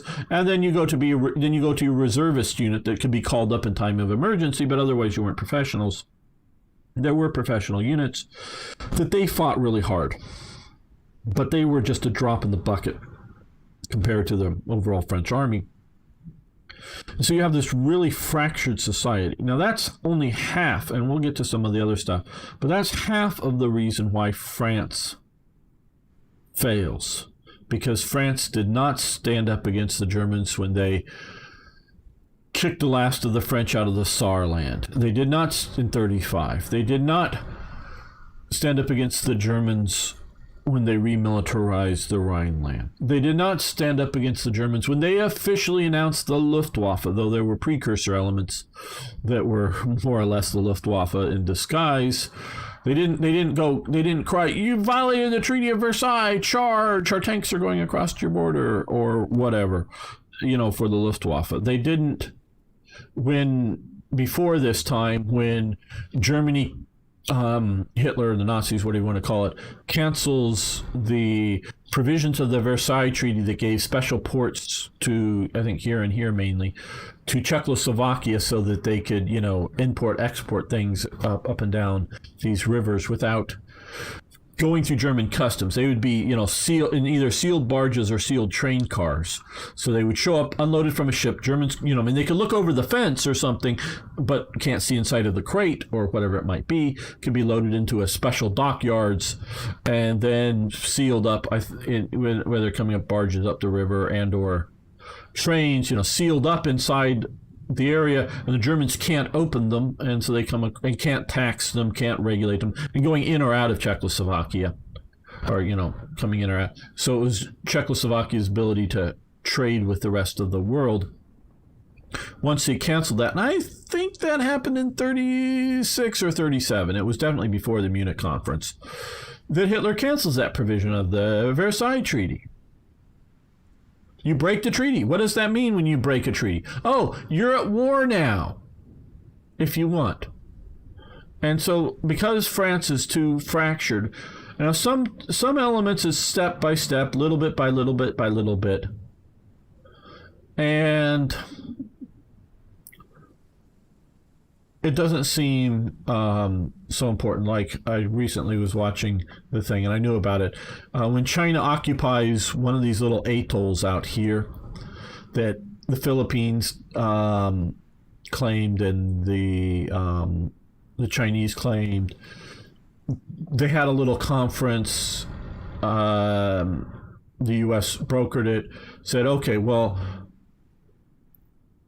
both sides agreed. The Chinese agreed that if the Philippines were to back down, the Chinese would leave, and the Philippines backed down. Well, if the Philippines would back down if the America agreed to force the Chinese that they'll agree, or otherwise the U.S. will back their claim. And so when the Filipino units left the little atoll, the Chinese stayed, and the U.S. did nothing. And I think one of the U.S. National Security Advisors, we're not going to go to war for a bunch of rocks out in the ocean. We're not going to go for war for a piddly little nation like South Korea. We're not going to go for a war for, well, maybe I should have started with an internal problem with Taiwan. We're not going to go for war. We're not going to go to war for Hawaii. We're not going to go to war for California. When does it stop? No, I don't believe China ever plans on physically invading California, but they want to become the superpower of the world, maybe, definitely the superpower of Asia. When do you stand up against them? You do it over a bunch of rocks. Because you can kill 200 Chinese soldiers that China won't fucking miss. And it shows that you're powerful, and China can sort of sweep it under the rug for their own population. It isn't like they're having to, evacuate a mainland city or something like that. And it shows, the U.S. napalmed our garrison on those little rocks. Oops, we should have backed down. That's when you go to war, is over the little rocks, or you do your military action to keep the bigger war from happening. That's under the Obama situation. And so this incremental thing that Hitler did, Hitler miscalculated because he believed that you could do step by step and the Western powers will always back down. China may miscalculate that the U.S. is always going to back down. And when they don't over Korea or Taiwan or Japan or whatever it might be, that then the real war will break out. Because at some point, most great powers, and Britain and France thought of themselves as great powers, will have a line that will be, this is too far, no further, without necessarily like, this is too far as in our capital. It'll be some conditions, which it turned out to be Poland was, or Danzig or whatever, was too far and no further.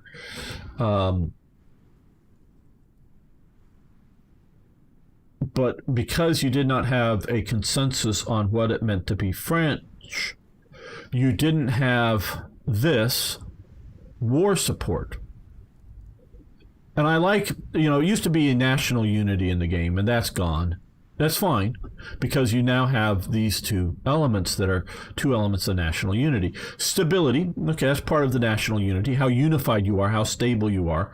And then the war support. Now, what does war support mean within this game? Well, there's sort of gamey terms in this, can be, but war support, probably to a lot of people, war support is high, if you were to say that in a lot of the press. And they often mean, people want to go to war, war. Heidi, Heidi, Heidi, Heidi, hi-ho, Heidi, Heidi, Heidi, ho. Off to war we go. I don't know if any of you know what that's from. Hey, Eric. Yeah, why die for Danzig? Exactly, Eric. And so it's not like, the beginning of World War I, whenever we particularly see it in the great movie starring Lou Ayres, All's Quiet on the Western Front, and the what is it, Thomas Howell or whatever, the remake, good movie. The remake, the great movie is the original. But, as everybody's cheering and everybody, yes, we're going to go beat their French asses. And everybody's like, yay, we haven't done this since 1870 or whatever the date was.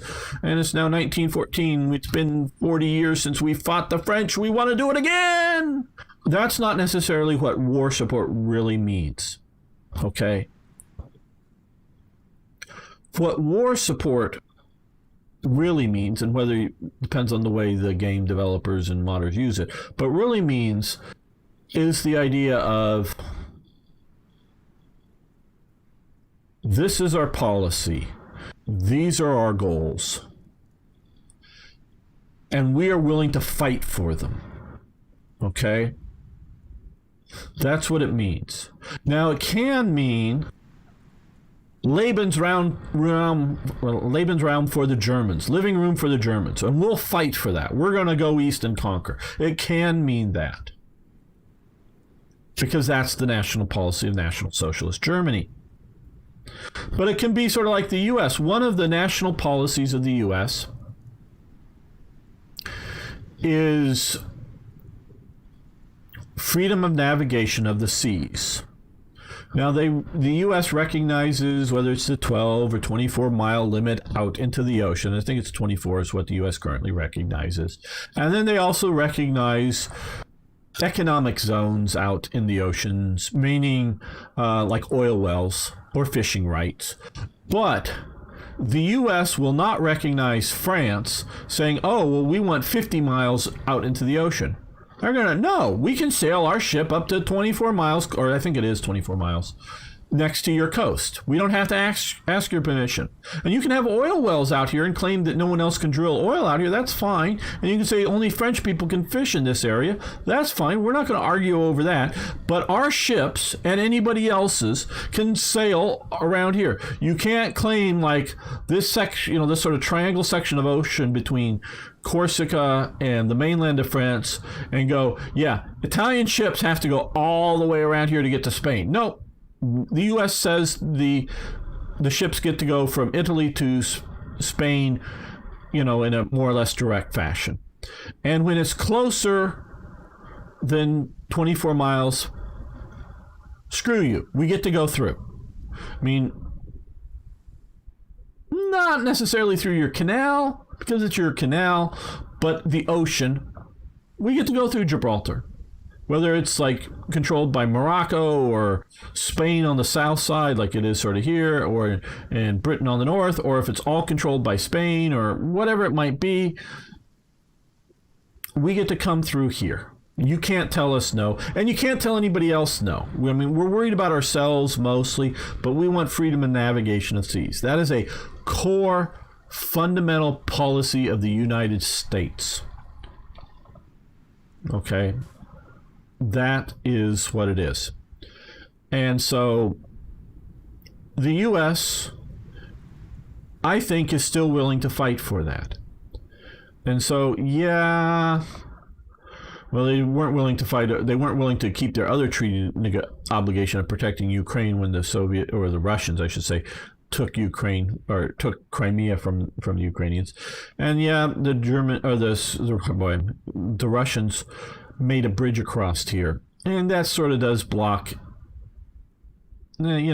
sea transport into this part of Ukraine. Yeah, if it's narrow enough to build a bridge, I know the Italians could build a bridge here. That would be a monumental construction project, but it's doable. In modern technology, it's doable. But yeah, mostly the idea is you get to sail around where you want to in the seas. Greece and Turkey can't block part of this thing, and we would push really hard if they tried to block commercial transit through here. The U.S., I don't know how far the U.S. would probably, if one or both of these was stopped by Turkey, probably the U.S. would not actually go to war over it. But out here in the Aegean, they might. Definitely, we've done a lot of shooting, including an airliner that people said a lot of things, but the Iranian airliner took off and seemed like an attack plane to the Vincennes, the U.S. Cruiser, I think, guided missile cruiser, shot it down with a bunch of passengers on board. Or some people say that they were dead bodies, and it definitely had an odd flight plan, but they thought it was an incoming Iranian aircraft. Well, it was, but they thought it was a military one. And they shot it down, passenger plane, because the Iranians were doing attacks on ships that were coming through here, and not just ships that were, carrying Iraqi flags coming, because it was during the Iran-Iraq War, what had been called the Gulf War, but the Iran-Iraq War, because it sort of spilled out into the Gulf out here. The U.S. was going, no, ships, going to wherever can come through Iran, you don't get to attack them. And we shot back. Not just the one airliner, we shot back at a lot of them and killed a bunch of Iranians. This was, again, before Obama and letting them take over our boat and not doing anything about it. We would shoot at any Iranians out in the water that were attacking U.S. or other ships, neutral ships at least. I mean, if they were at war with Iraq and it was an Iraqi ship, that might be a bit different. But any neutral ships that got attacked in the Persian Gulf, we shot back. And at times we bombed missile batteries and other things on the Iranian coast. So that is a principle of our, and it's not just because of oil, but oil is the important thing that comes through here, is that we believe in freedom of navigation of the ocean. So if India were to start messing around out here, we're going to go no. Now, India wants our alliance because it's facing problems with China, so it isn't going to limit freedom of navigation. And so those are core principles. So the U.S. is willing, is the U.S. policy willing to stand behind, willing to go to war over its policy? Well, right now, I don't know if this is accurate for the time period. It would be low, but their war support is low for following the French policy. Well, what's the French policy? Containment might be the term, containment of the Germans, alliance with the Czechs and the British to contain German aggression might be the term. And so, war support was low because there is not a unified understanding of what the problem is. And so having a two-party system, a two-coalition system, and the coalitions periodically shift, the policies periodically shift,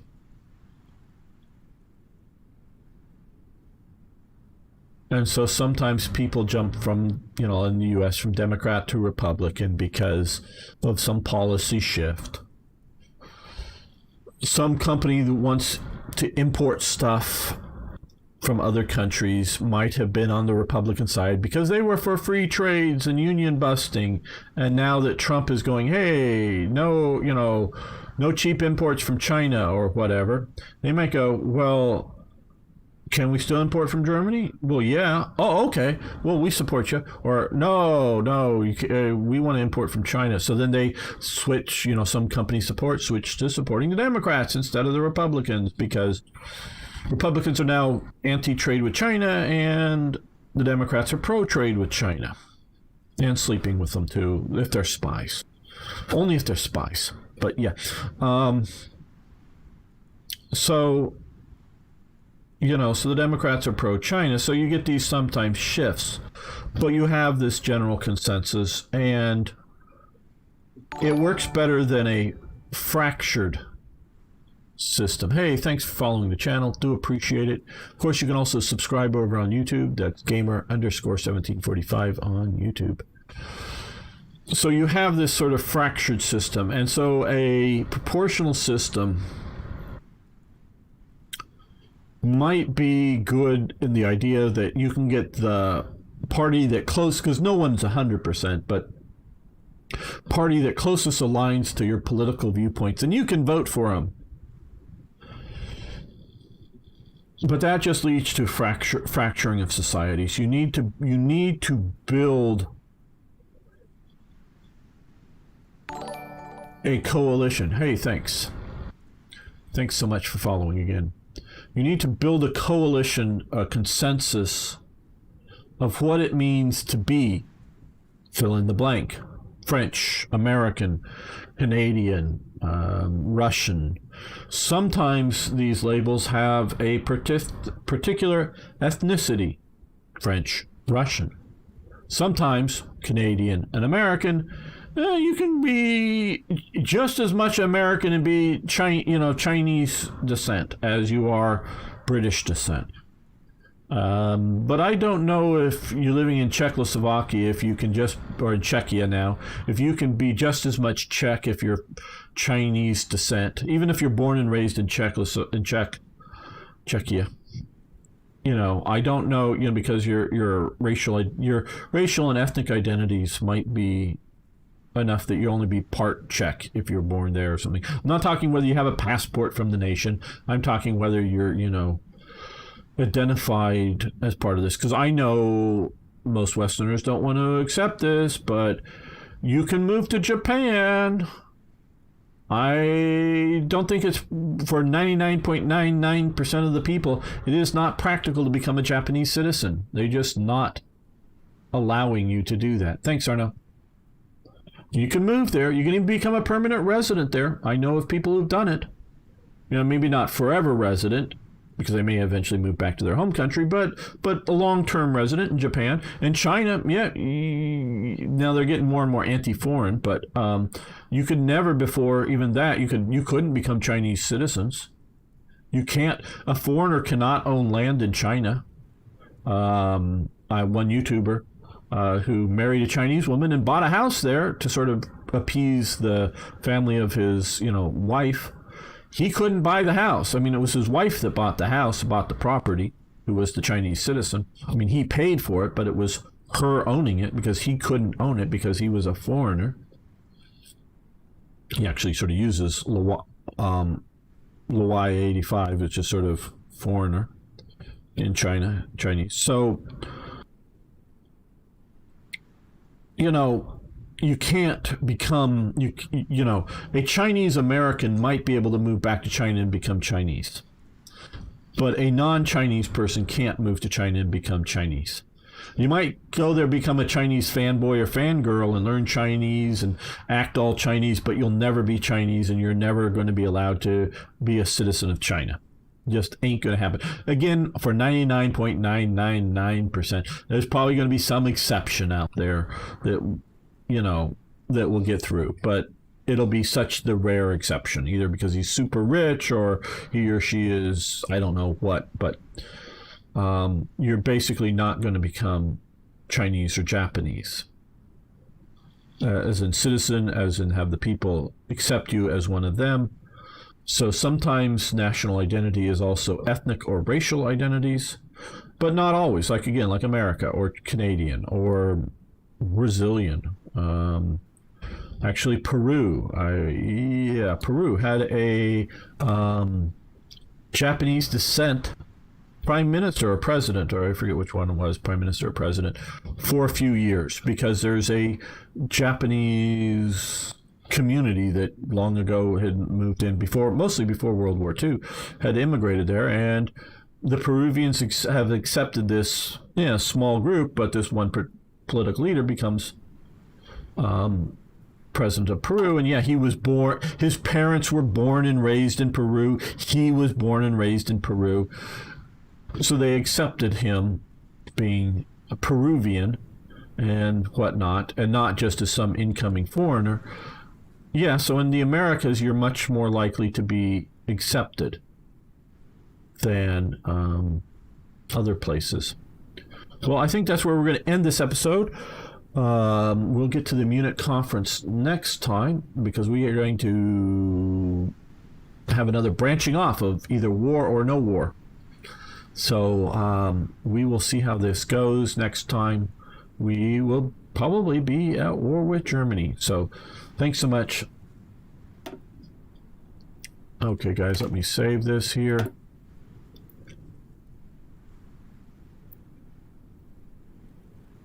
I'm sure I know what's going on. Okay.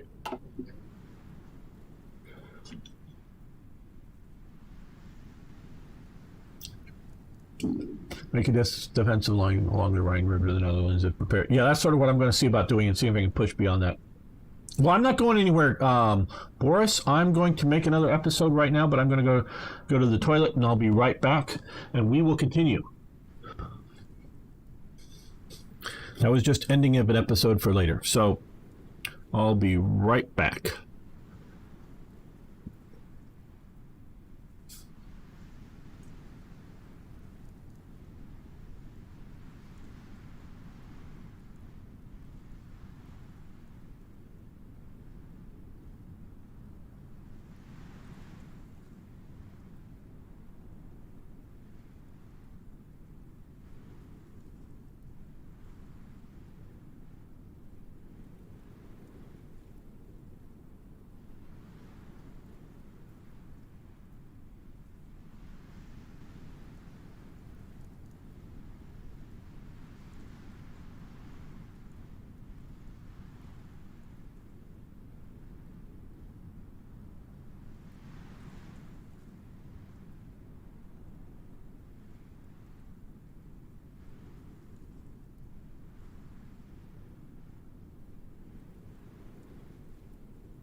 So, yep, back here.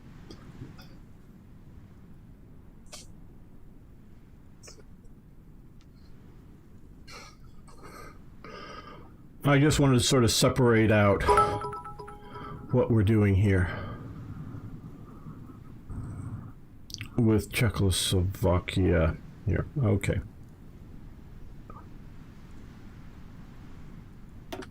Welcome back, fellow armchair generals. This is Gamer 1745 here with my continuing playthrough. I don't like this start. Let's change this. Welcome back, fellow armchair generals, to the Munich conference. Yes, we're going to continue with the Munich conference here as we're playing Hearts of Iron 4 with Black Ice, and we're of course playing as France, and we now have the Munich conference to decide what we want to do. The German demands for the Sudeten land region of Czechoslovakia, where a significant number of ethnic Germans live, has come to a head. The German position, Hitler has positioned forces along the Czechoslovakian border in preparation for an attack. Talks are being held in Munich between France, Britain, Italy, and Germany in the hopes of negotiating a peaceful, and a very simplistic description of what was actually happening. The British have made it clear that they have no intention of going to war over a quarrel in a faraway country. Should we follow their lead, or will we honor our obligations to Czechoslovakia by offering them support? Okay. Well, we have made a save just before this. We have two choices. Now, of course, I could have saved up if I realized that this was going to take negative 200 political power. Condemns aggression, condemns aggression on German Reich, gets Munich Agreement Conference, gains offers support opinion of France, German Republic, Munich, gains conquer war goal, gets Munich Conference. France leaves the Allies, French Republic leaves Allies, create French Alliance, set rule can create faction, gain stability +5. Okay, that's what we're going to do. We're going to do the British be damned. So now we are no longer allied with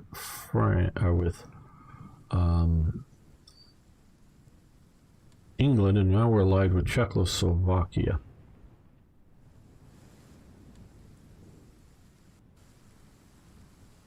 Why? Not sure the question there, Arno.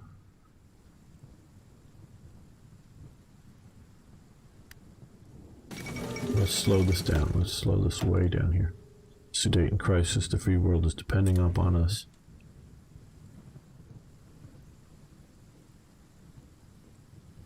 Attention. Let's move these guys up. Bougez-vous.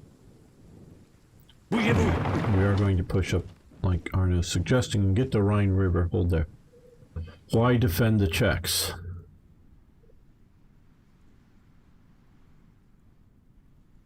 Thought I'd been talking about that for an hour. Okay. Why defend the Czechs? Well, time for round 2, boys. Yep. The reason you defend the Czechs is not to defend the Czechs. That's not the purpose of this. The purpose is to realize that the aggressive appetite for Germany was to have various aggressive wars, and that you signed mutual defense agreements with Czechoslovakia that in case either one of you are attacked, you go to war. So you're maintaining your alliances to protect yourself. So it isn't about defending Czechoslovakia, it's about defending Germany, or defending France from Germany.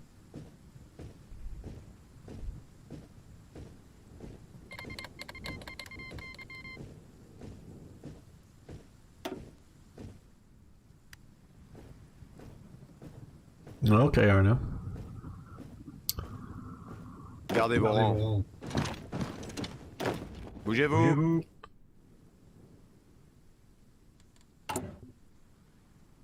No, I don't know if our Benelux military accord is a good idea anymore. Let's cancel this. Oh, well, we can't do this now, but we're in our own faction. Okay, well, we can't invite Yugoslavia, invite. We are our own faction. Well, this doesn't make sense.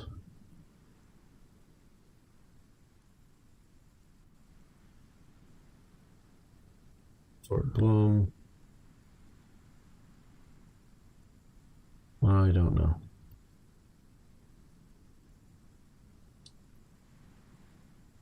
Well, world tension sort of gone down. We'll see how this goes here.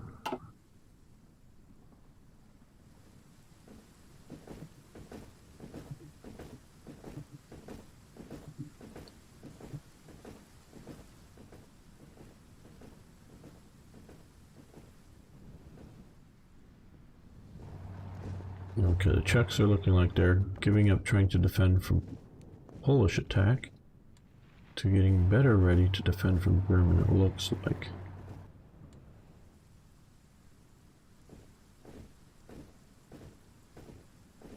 Yeah, I guess, but we are sort of in our own faction with them and they're sort of creating the little entente. I don't get this entirely. Maybe I should have continued that.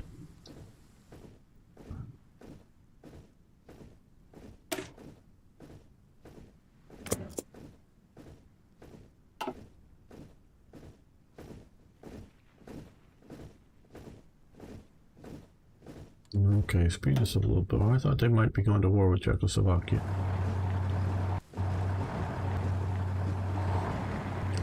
The German AI doesn't know what to do. Uh-oh.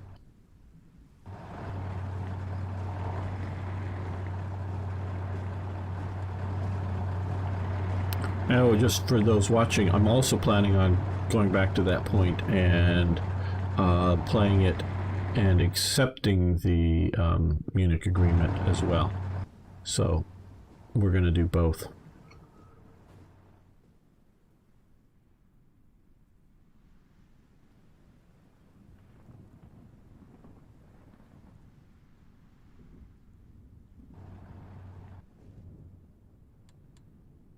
Okay, back to speeding it up more. I was expecting some action here.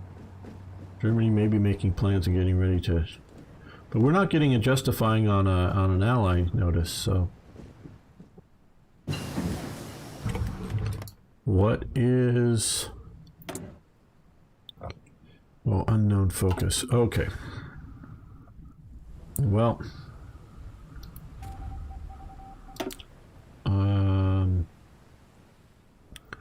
You come here and... start building a network. Okay, our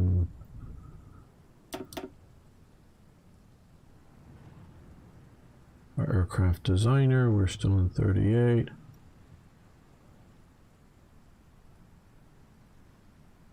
I guess medium bomber. Yeah, I don't really want to burn the fuel just yet. Okay, here we go. Germany has declared war on Czechoslovakia. Okay, well. We got another factory. What do we need most? We need a bunch of things, but okay. Artillery, basic weapons and uniforms and trucks are a problem. Wow, we've got a lot of trucks, a lot of radio problems, supply equipment. Okay, I think basic infantry equipment. Which of course France had, I think plenty of that, but maybe old stuff, old stock. It's going to take us a while to mobilize for war because we don't have the political power to do so. Okay, well. Was that all the... Oh, aren't we at war? They just declared war, I thought. Well, okay. Let's go back to slowing this. No, slowing this thing. Don't we get a chance to, like... honor our agreement? Have I missed something here?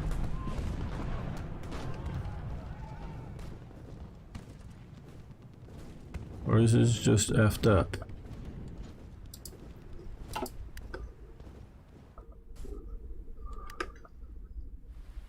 Yeah, I hear you.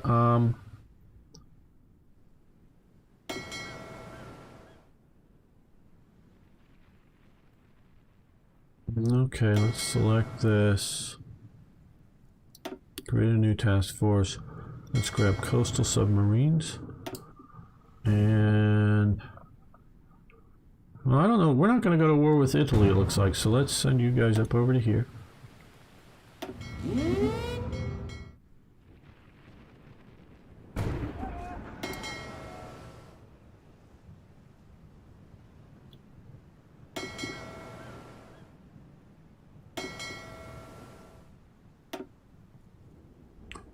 All submarines, the regular ones. These have a little longer range. You also come over here. Yeah, I need to send a join war request, but I figured they would have done it by now.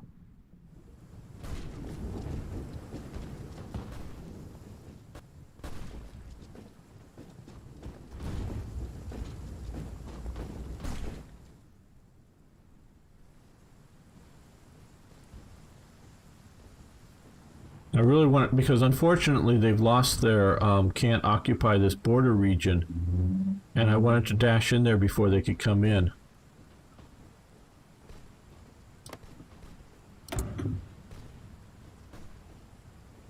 I can't declare war because I don't have a justification. Oh god, this really sucks. You see, they're already coming here. Damn, this isn't... this is... oh, there we are.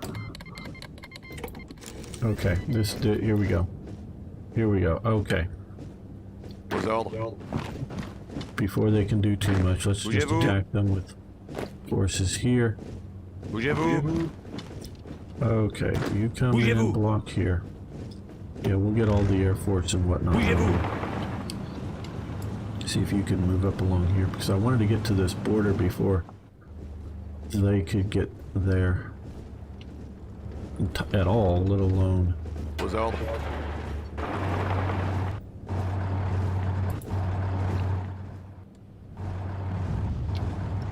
be entrenched or anything.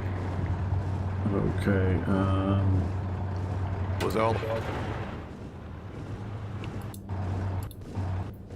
well, no, I guess you... no. You guys...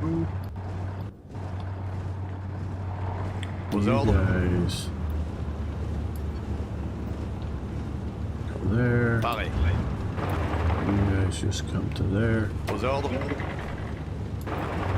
You guys come across the line to there. We are going to push into... into the... across the line.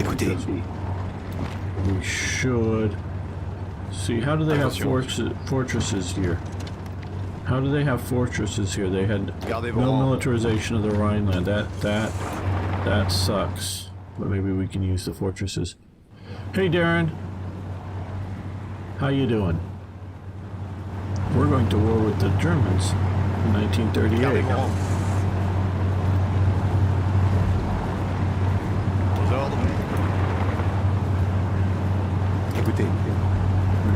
All those divisions go there.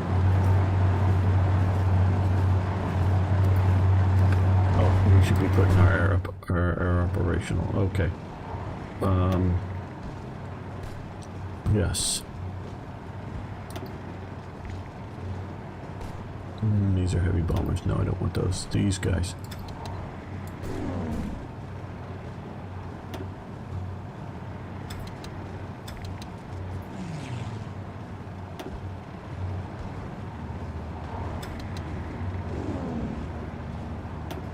Let's see what else we can do here.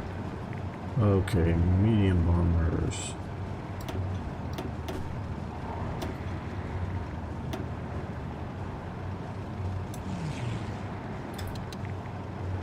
Once you get deployed, you go there.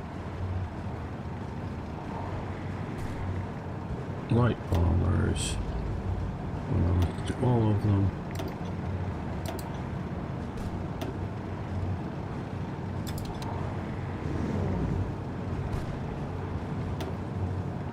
let's do some fighters.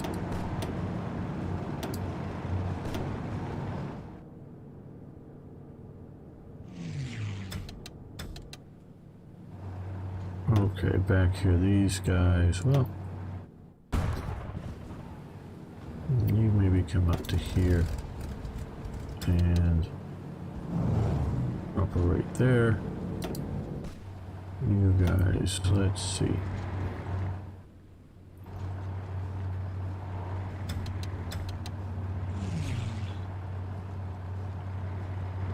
Oh hell, you should just come to here and then do this.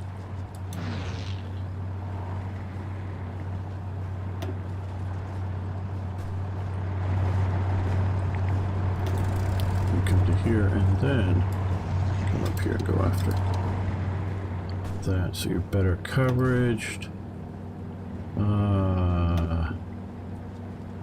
Interceptors. Yeah, you just have better coverage from over in here, so I don't know why you weren't there, but okay, come up here and go after bombers. Keep us from being bombed.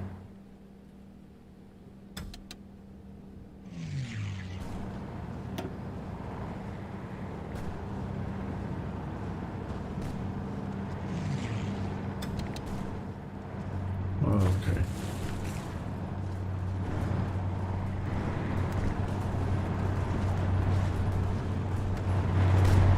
See, they're already here. This just sucks. I wanted to get across this river before they could get through their little zones. Should have called me in faster. Paris.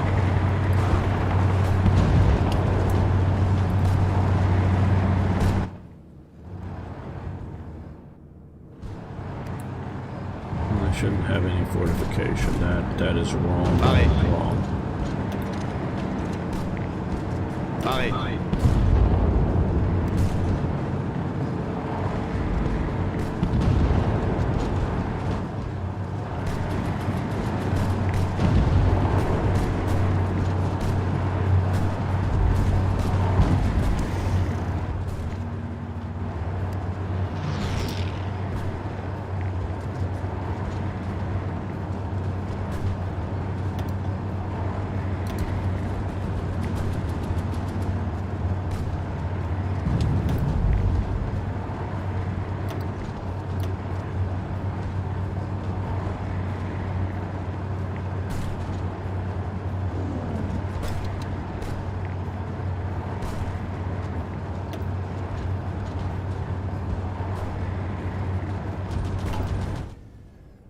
Let's see, where can we find Zero carrier base? Let's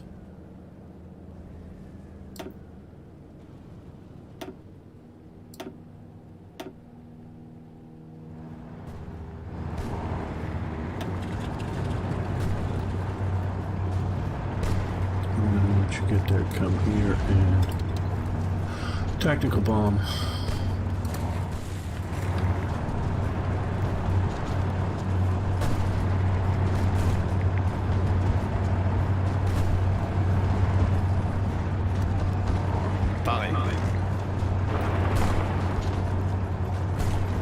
You go up here and just push straight that way if you can.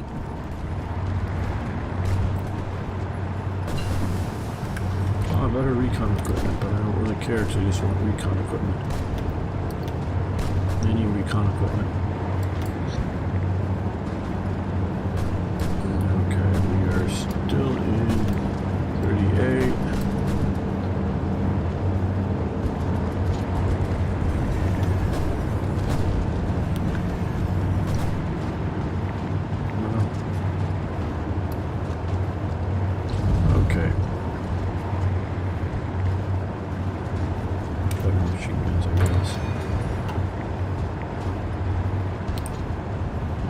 West wall focus earlier.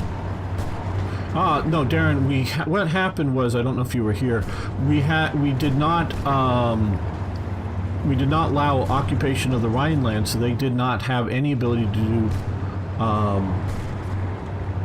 any fortification. So it should, or the focus is broken. If the focus can be done when you can't occupy the Rhineland, that is a bad thing as well. So I'm not absolutely sure. Okay, well, let's see. You can, let's go convoy raiding up in here. I'm getting some other guys coming around still, but hey. Maybe the AI bypassed it, which it might have, but still that's bad coding. Gardez vos rangs. Okay. Gardez vos rangs. First 4 divisions that way. Pareil. Bougez-vous! 4 that way.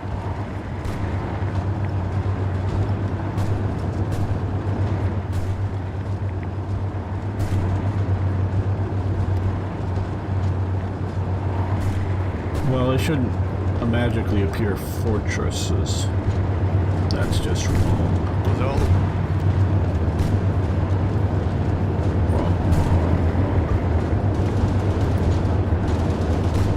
Gardez vos rangs.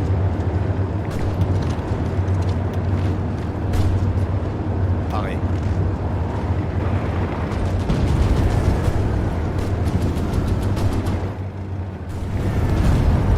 Gardez vos rangs.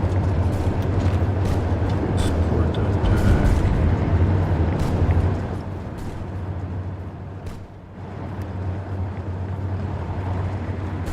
Aux ordres.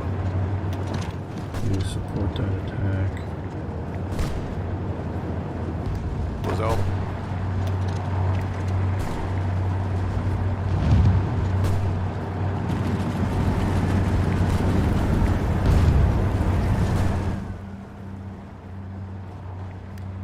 Okay, we're going to lose all of our fuel. We need more fuel. Oil. Yeah.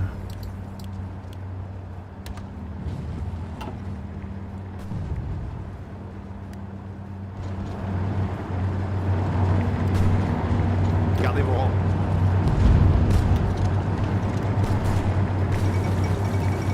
War of the Worlds. Well, we're in a world of wars. Well, the Czechs are doing moderately well. They're going to lose, but...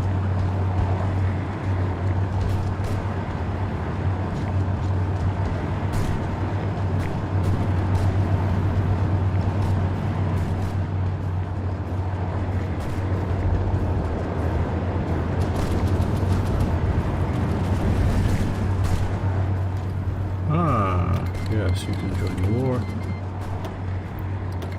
Yes, you can join the war. It doesn't really matter a whole lot, but still.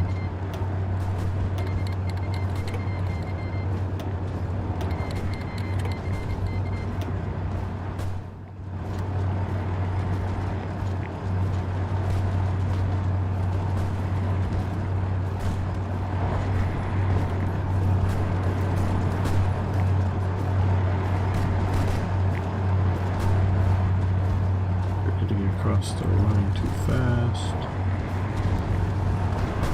Okay, they're being back. Gardez These vos rangs. guys are in that direction.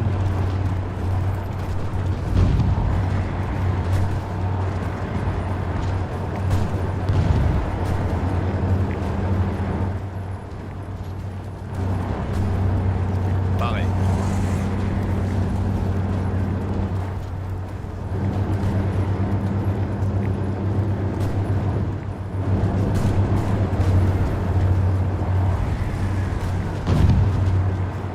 Allez, on se bouge. Yeah, they're starting to collapse now.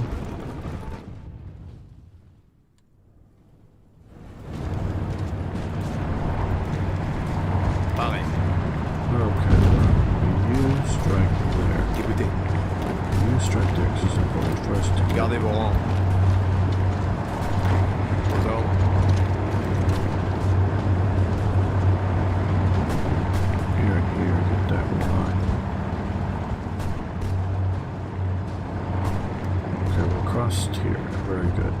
Attention. Okay.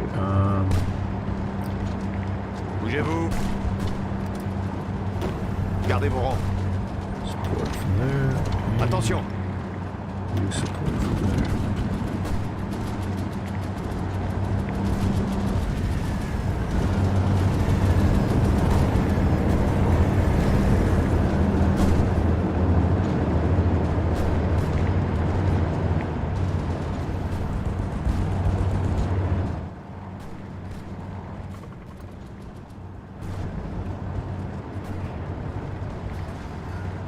Wow.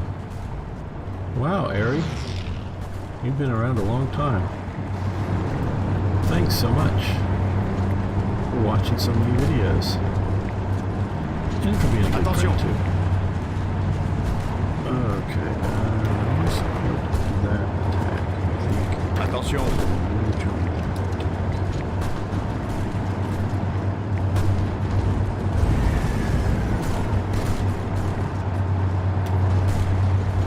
Okay, we gotta cross the border here.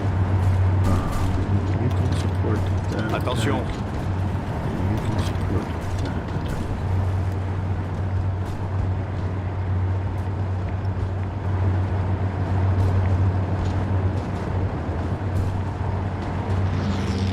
Attention. Écoutez.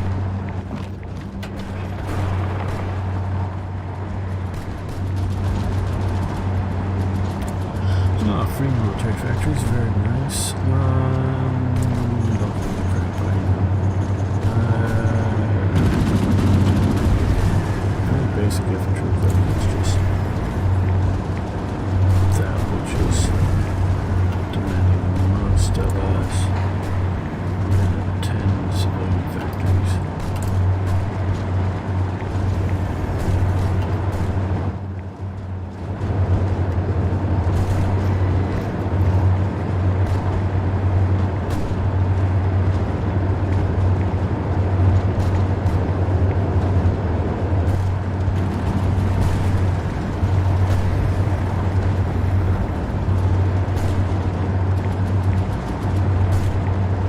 Wow.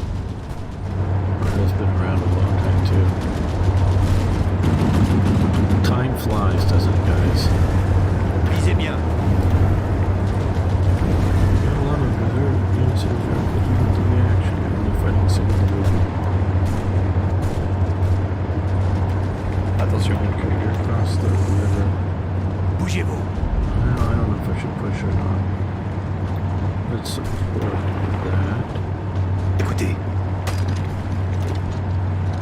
Gardez vos rangs. Attention.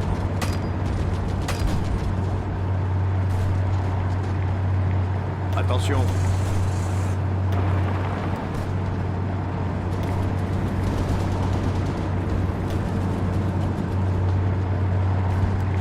Attention. The organization. Écoutez. You guys don't either. Okay, Tirs ennemis. they're pushing away. Okay.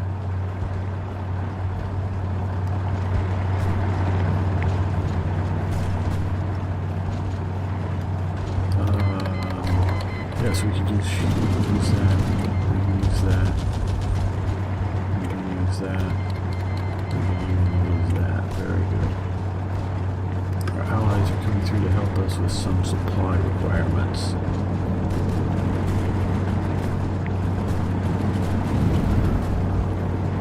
Thank you, Arno. Or Ari, I mean. Well, thank you, Arno, too, of course, but you're here for about 20 minutes, Boris. Well, cool. Boris 07, you can stay around for a long time, I hope. Gardez vos rangs. Bougez-vous.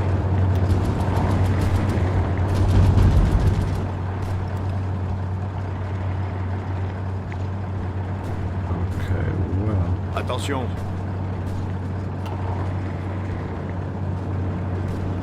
Gardez vos rangs. Organized leader, you guys are. Oh, hell, I need political power to get some of these bad here, bad stuff off, bad stuff off. Additional attack on non-core territory. Which is the Great War, get rid of those.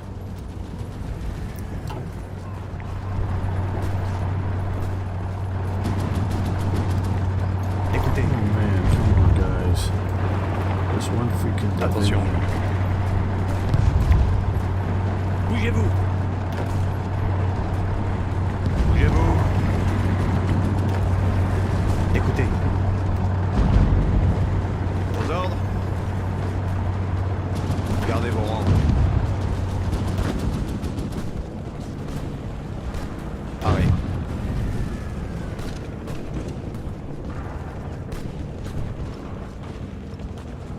Well, I'm from California. That's in the United States, if you didn't know.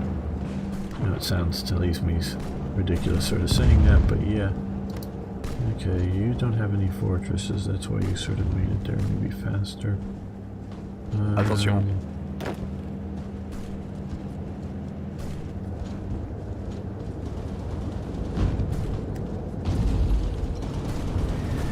Aux ordres. So we need to demoralize divisions. Attention. Supported by these guys. And attacking here. How's the war with Czechoslovakia going? Well, they're still holding out. For some reason the Germans haven't walked into Prague yet. I don't know. I don't know if anybody else wants to say where they're from. They're perfectly allowed to. Gardez vos distances. Encouraged to. If they want to. Arrêt.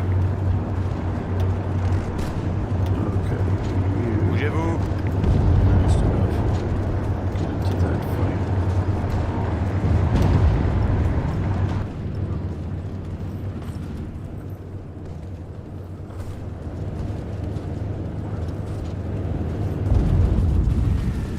Arrêt. Relay mass. Okay, well. Premier reform. Defense funds.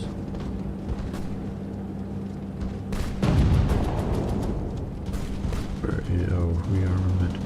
Oh, we can do rearmament now. Non-national defense funds. Okay, well. Early mobilization. 56 days! Yay! 56 days. We can decide to rearm. Okay, Serbia live in Austria. Cool.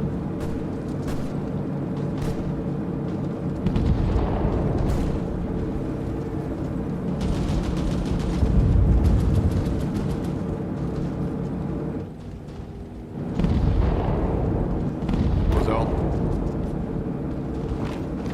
Arrêt. Fine. Yeah, join that. Attention. Attack. Bougez-vous. Attack. I think you misunderstood. I Bougez-vous. said attack. Tirs ennemis. I know that may not be the correct pronunciation in French, but go. Go, go, go, go. Gardez vos rangs. Aux I'm ordres. not supposed to stop.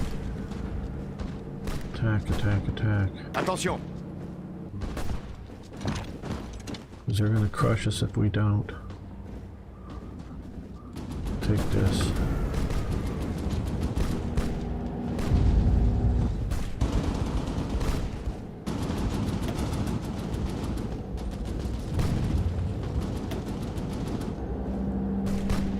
Arrêt. Bougez-vous.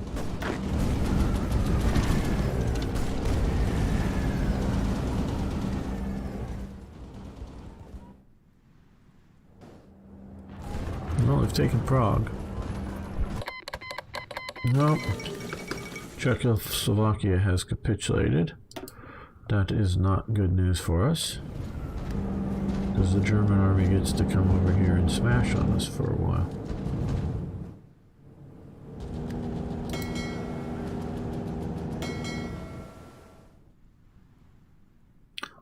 these really are short range. Okay, these coastal subs. Well,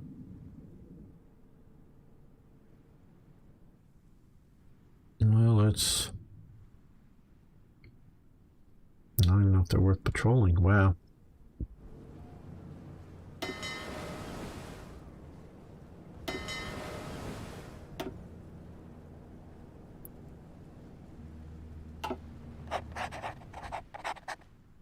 You're gonna go patrol here and here.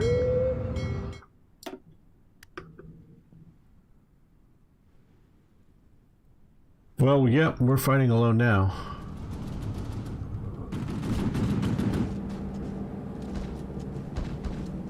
That's for sure. And we can't make any headway because we're not fighting on national territory. We have really bad stats for not doing so. Écoutez.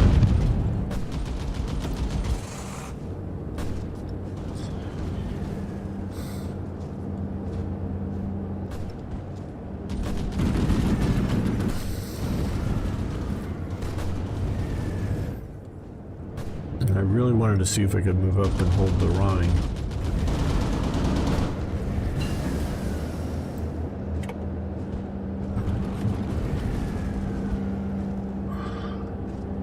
Okay, let's start this again. Let's load. Let's load this.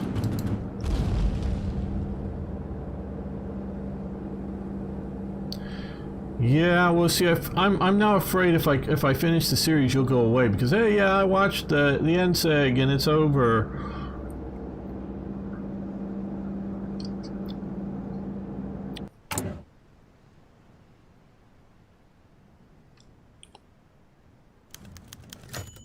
Okay, we're going to do this.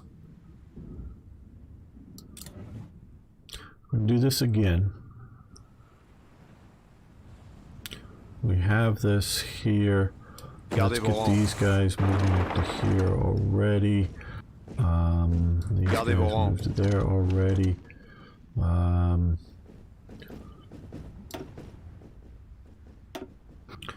Let's...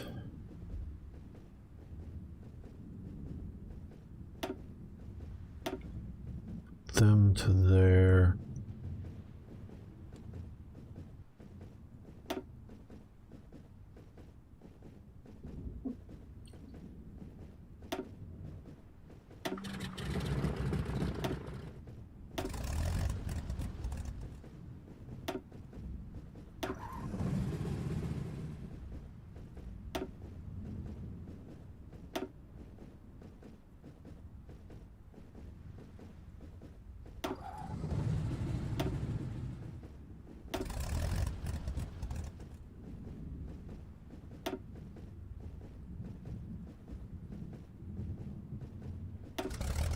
Those guys to there, I think.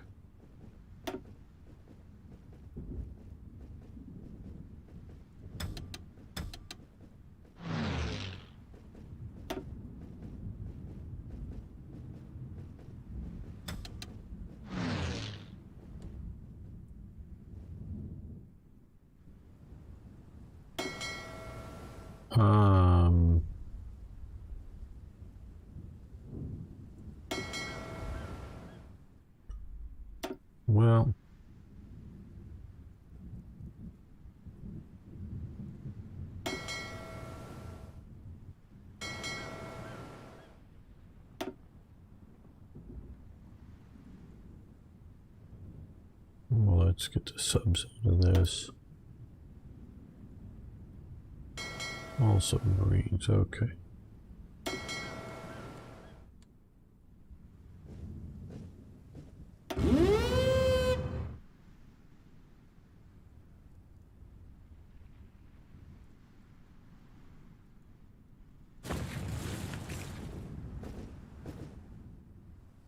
Okay, I'm gonna send a request. Oh, okay, yeah.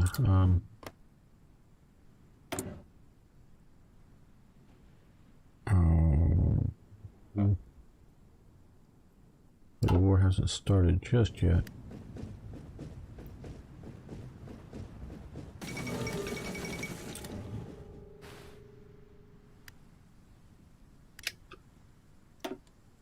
See if we can manage this better. I want to get rushing a little faster across these borders. I'm going to give a request to join the war. See if that will...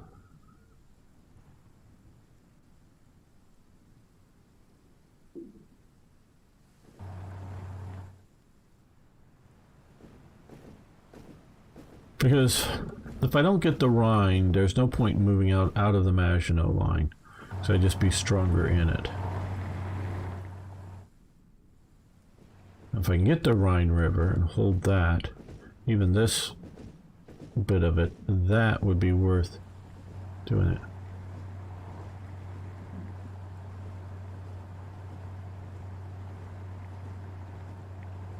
Thanks for the very kind words, Darren. Yep, absolutely. Gardez vos rangs. I hadn't even thought of that. Okay, let's deselect that. Put you guys up on trains. Yeah, you can fight over here. And... Paré. Okay. So, just this one garrison. He can stay there. I don't really care about the garrison troops. Good idea, USA, man. I just kept thinking in World War II terms. Yeah, the Italians are going to come in. The Italians aren't going to come in the 38 war. At least they shouldn't, because they're not yet in the Axis, and it's not really a thing much yet.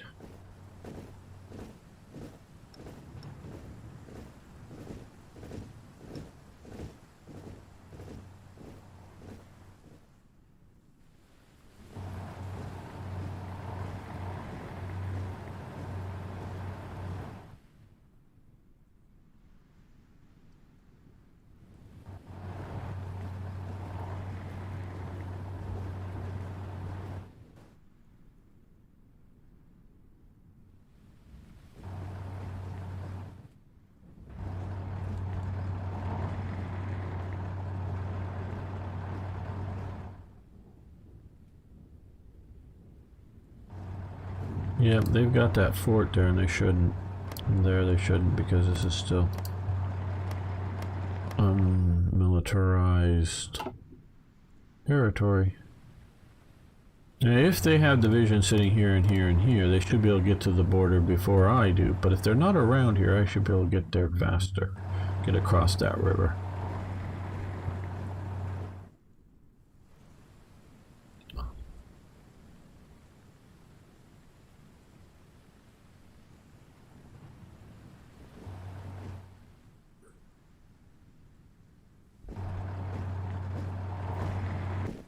Attention. Attention. Gardez vos rangs. Bougez-vous.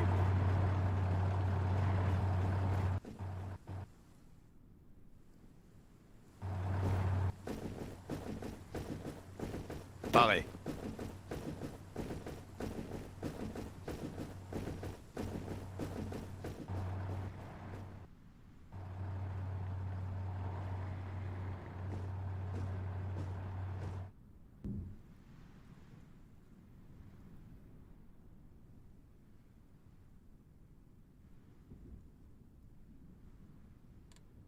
Okay, a little faster.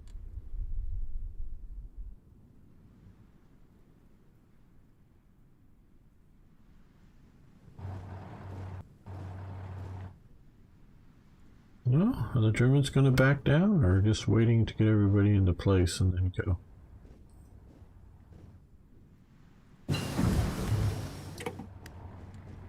Okay. Aircraft model type. We'll do naval bomber.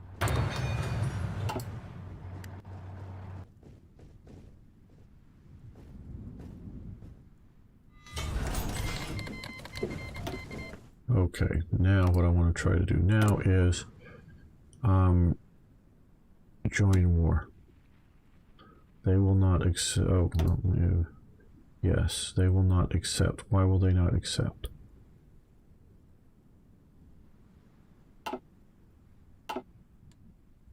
Okay, more rifle equipment.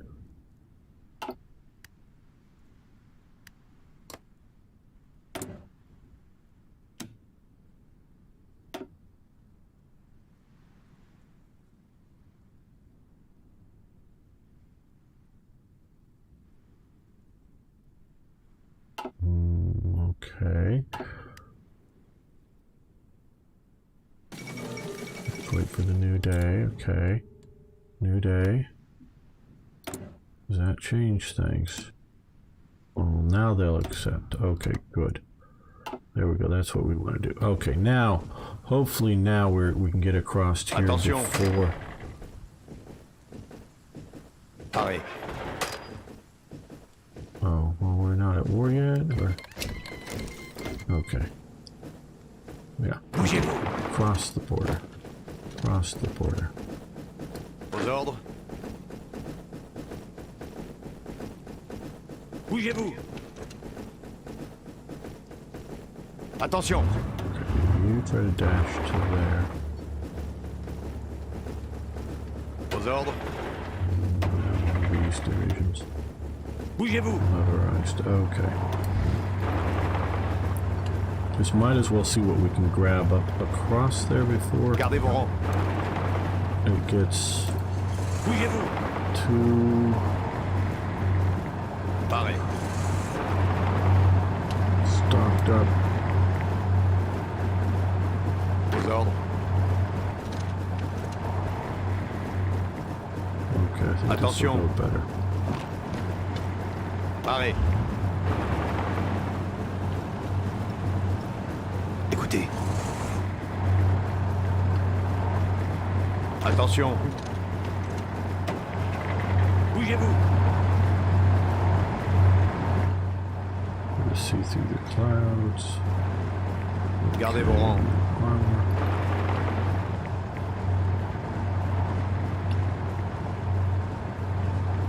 Attention. Aux ordres. Écoutez.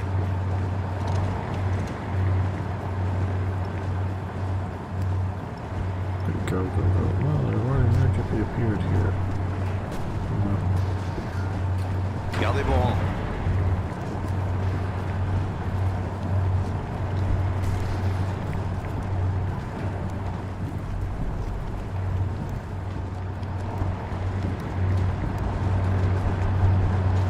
Attention. These two divisions are going fast.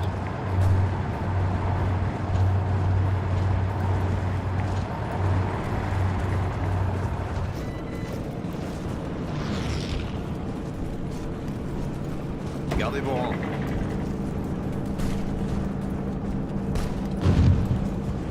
Good, they'll pause there, hopefully. Attention.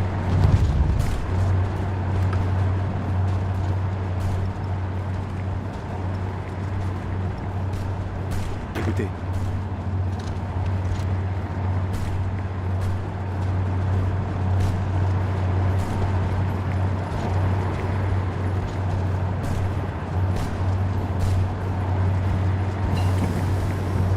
Attention. Yeah, you can come in. Yay, Lebanon, they're doomed now. Oh, even Tunisia wants in this war, okay.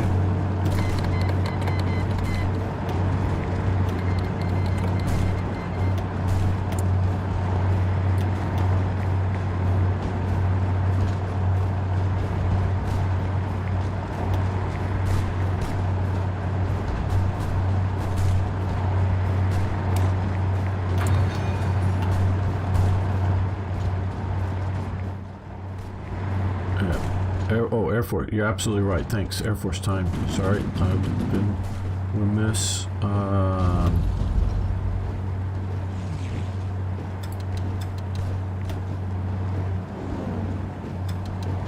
The best coverage we can get. Yes, yes. I forget these things. No, we don't want to do this. Never mind. Yeah, well, we're not gonna bomb. Hold that air one. Okay. That air one not hold.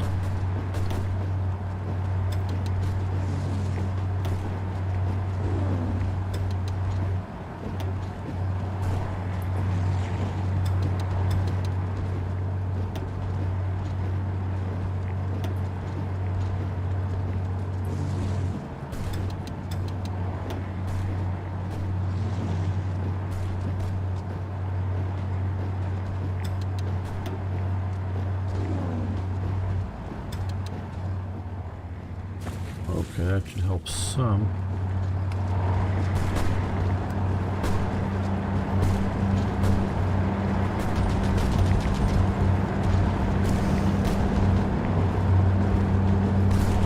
Attention.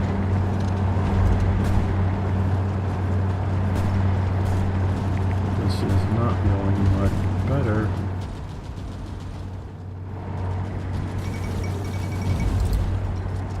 Okay, we're across the river here. Very Aux good. ordres. Okay, you attack the Attention. mountains there. You support that attack there. Gardez vos rangs. Across the river about as well. Gardez vos rangs.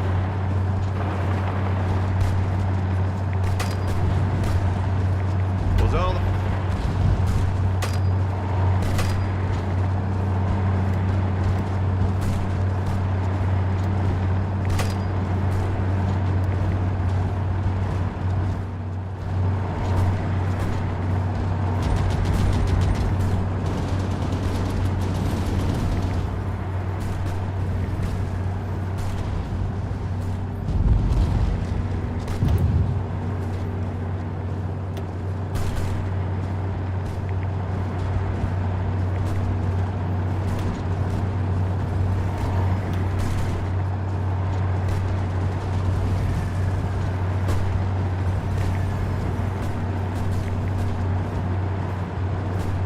Gardez vos distances.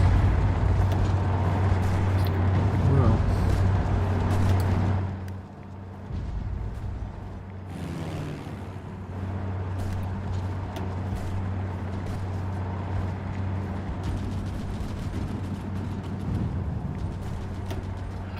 okay, got some fighters left here. Oh, these are all bombers, aren't they? Well,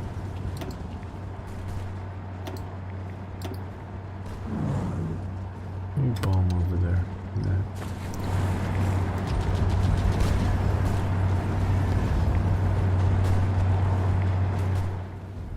How you doing, Ragnar?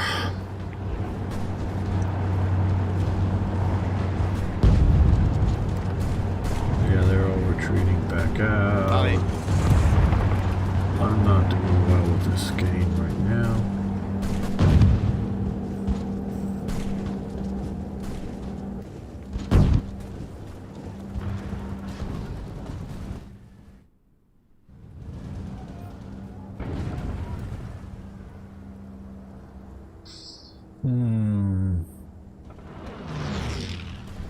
I went to sleep in the morning.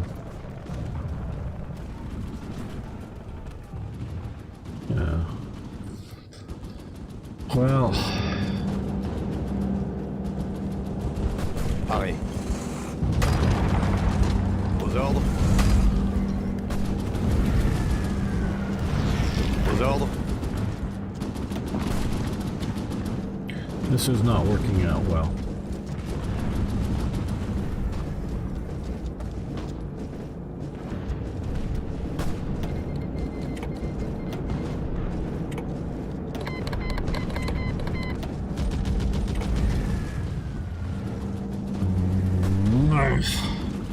Don't think I can do it, guys. Don't think I can hold the Rhine. Because I can't even get across this river, can't take out this division, let alone these others.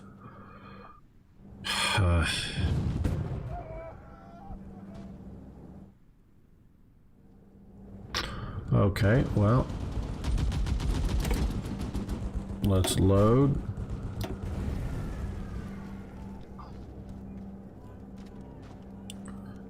Yeah, no, I think you're sort of right. I conquered Panama Canal, but can't conquer Panama City. How interesting.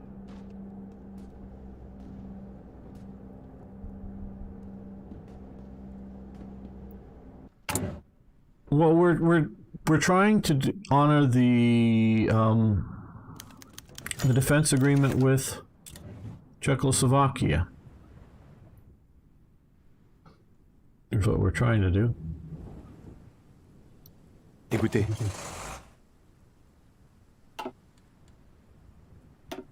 Okay, guys, you can come up to Bougez-vous. here. Aux ordres. Gardez vos rangs. Parez. Bougez-vous. Attention. Aux ordres. You guys go to there. Now, I know I've done this a few times already. Okay.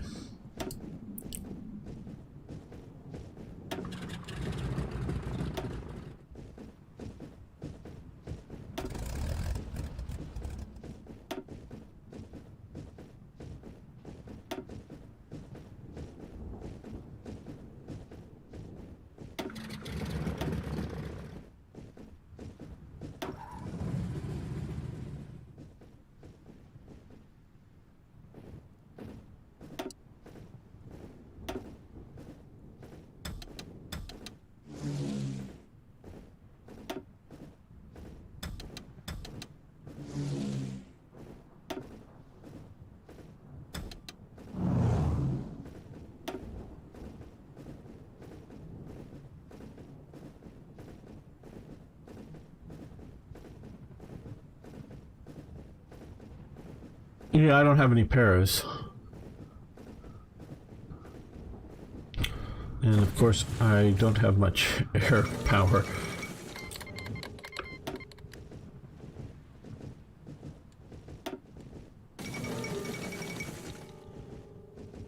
Well, no naval landings at the moment. No. Okay, so this plan is just simply to hold the Maginot Line. I'm hoping now that we're starting the war early without going through all of the previous stuff. We won't have Britain.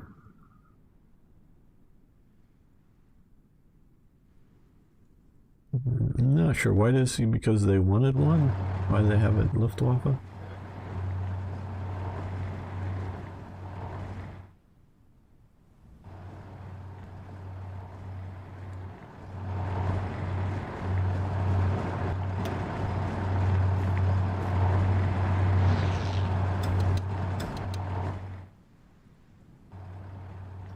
We're just going to see if we can hold and see how well that goes.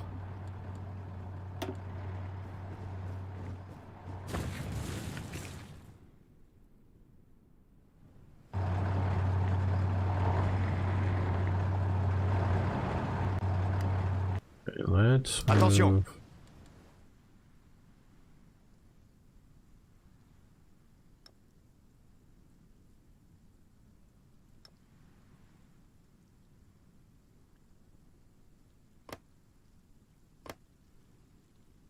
That's a mountain province. Gardez vos rangs. I want the province, not the damn. Attention. Oh man, I hate how this is doing this. Okay, hills. So, Aux ordres.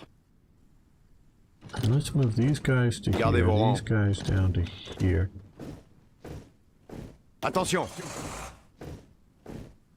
Bougez-vous. Écoutez. Attention.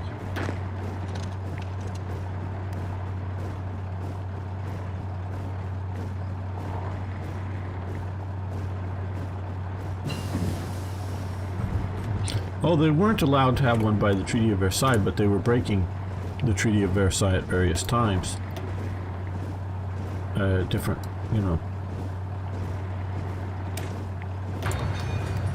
Different elements at different times.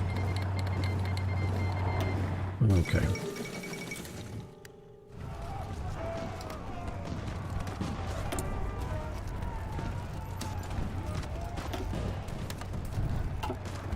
Okay, at least we're at war. More infantry equipment.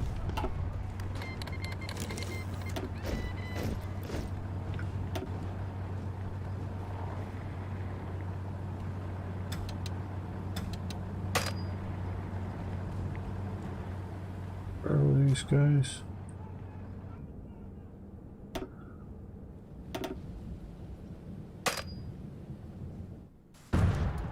Oh, way out here. Okay.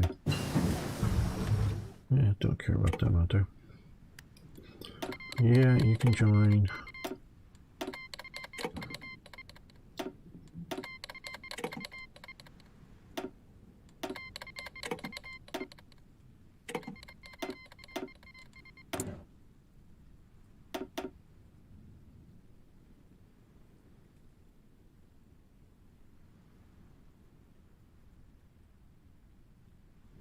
Yeah, we'll start.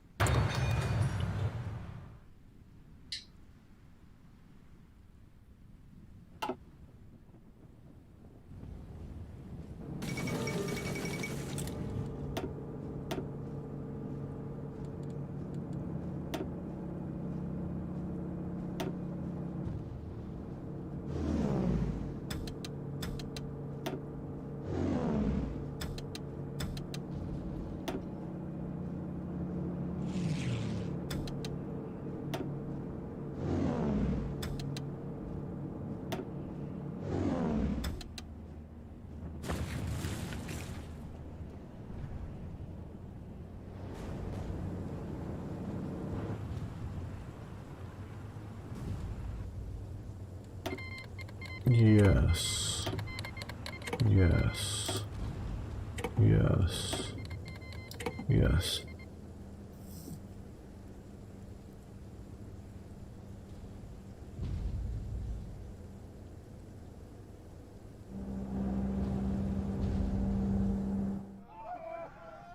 Hey, Chex, you're able to defend yourselves, right? Uh-huh. Okay, good. We'll be just hanging out over here. I really wanted to come and push, but when I can't even get a couple of provinces in when they get across the Rhine. Are you going to leave us? Thanks, Boris. Hope to see you again in the future.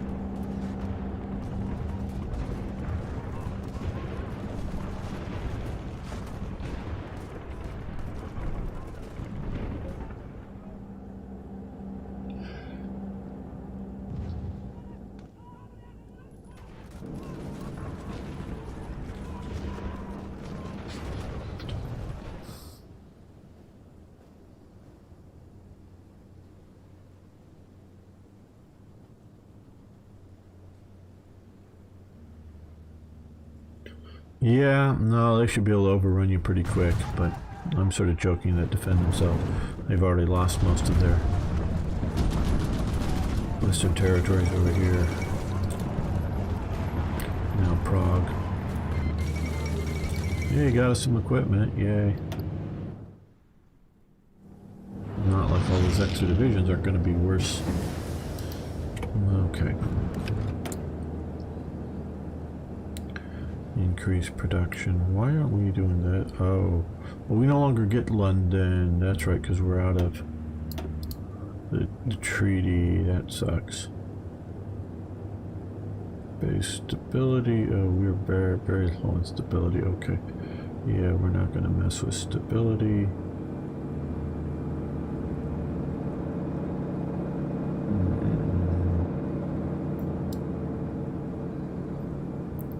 Yeah, we'll do that.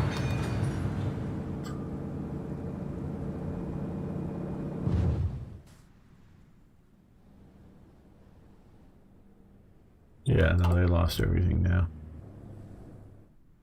Just got overrun.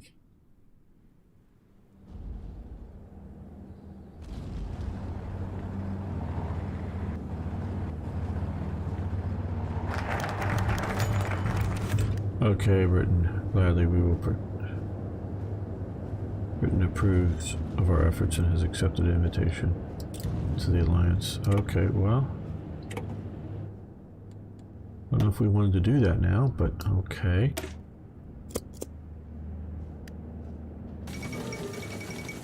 Alliance with the Benelux countries, but that's not alliance with us now that we've left that.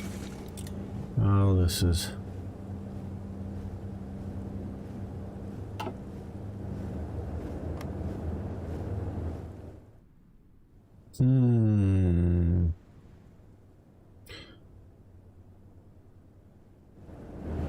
This isn't very good.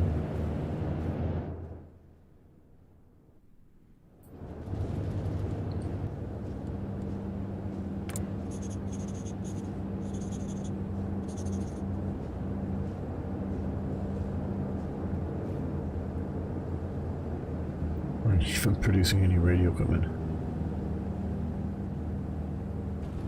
Yeah, that's sort of what I'm worried about, but fortunately it appears that they are allied with the British, but not with us.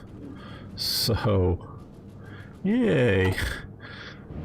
So now if Germany attacks Belgium, Britain will come into the war, sort of like World War One. But if they don't attack Belgium, Britain won't. I wonder, if they thought it would hold, I wonder if the Germans would have not gone into Belgium to keep Britain out of World War II. Probably not, but you have to think about that. Oh good, we got a Czech division that made it out. Yay. Bougez-vous. What is it like? Well, needs infantry equipment and uniforms, which we don't have any extra.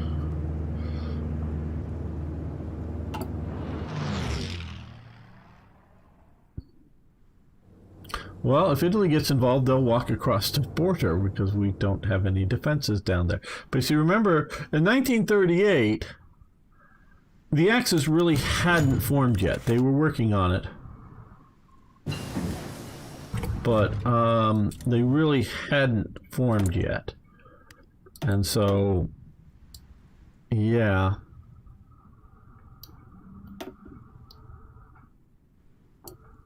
Okay, we're in 39. Let's go here and do this.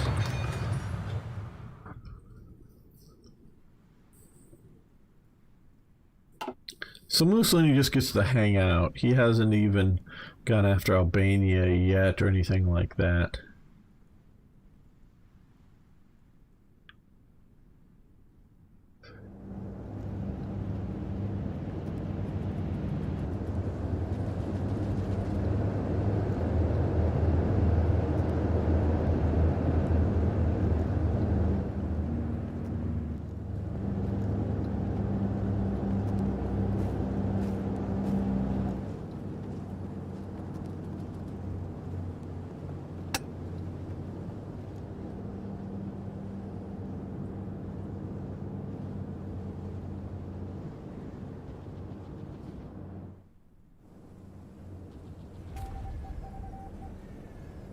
Let's move you like I did earlier on. Build Intel network over here.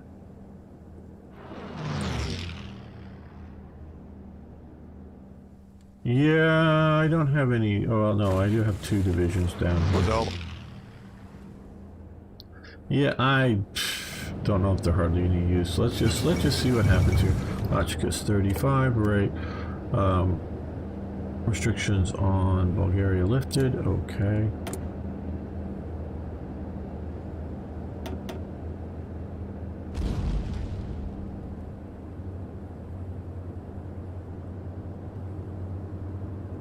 Well,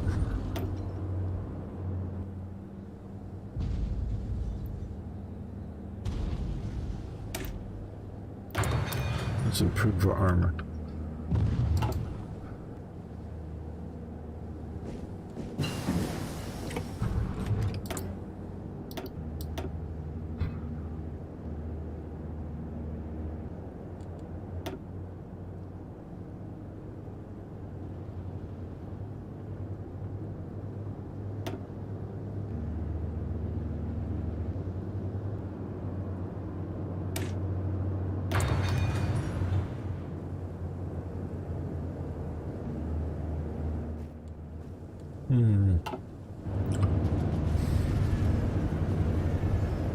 Well, this is doing okay, I guess. Okay, rearmament, good.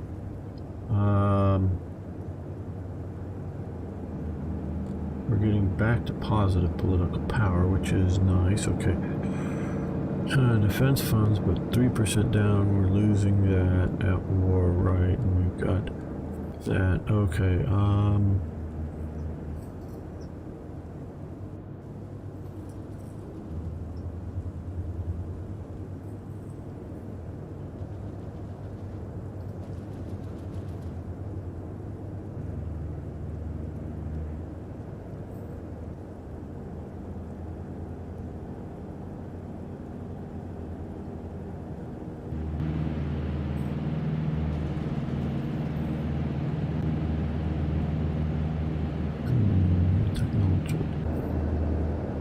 Archery, don't know. Okay, levy and mass.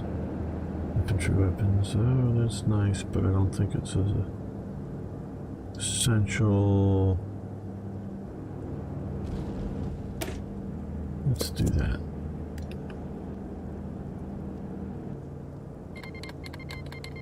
Get effects of powerful strongman. Oh, wow.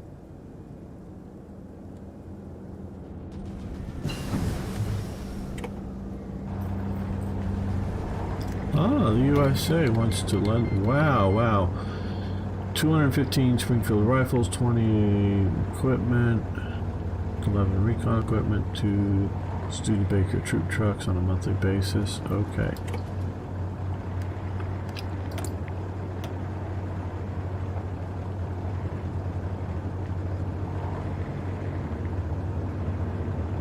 Which one is available?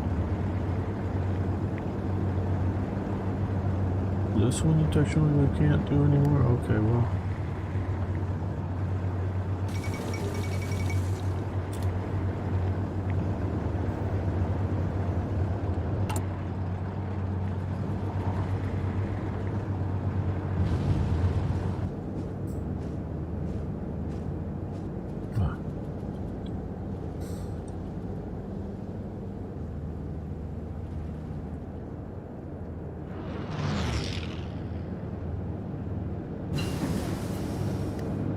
Construction equipment, all right.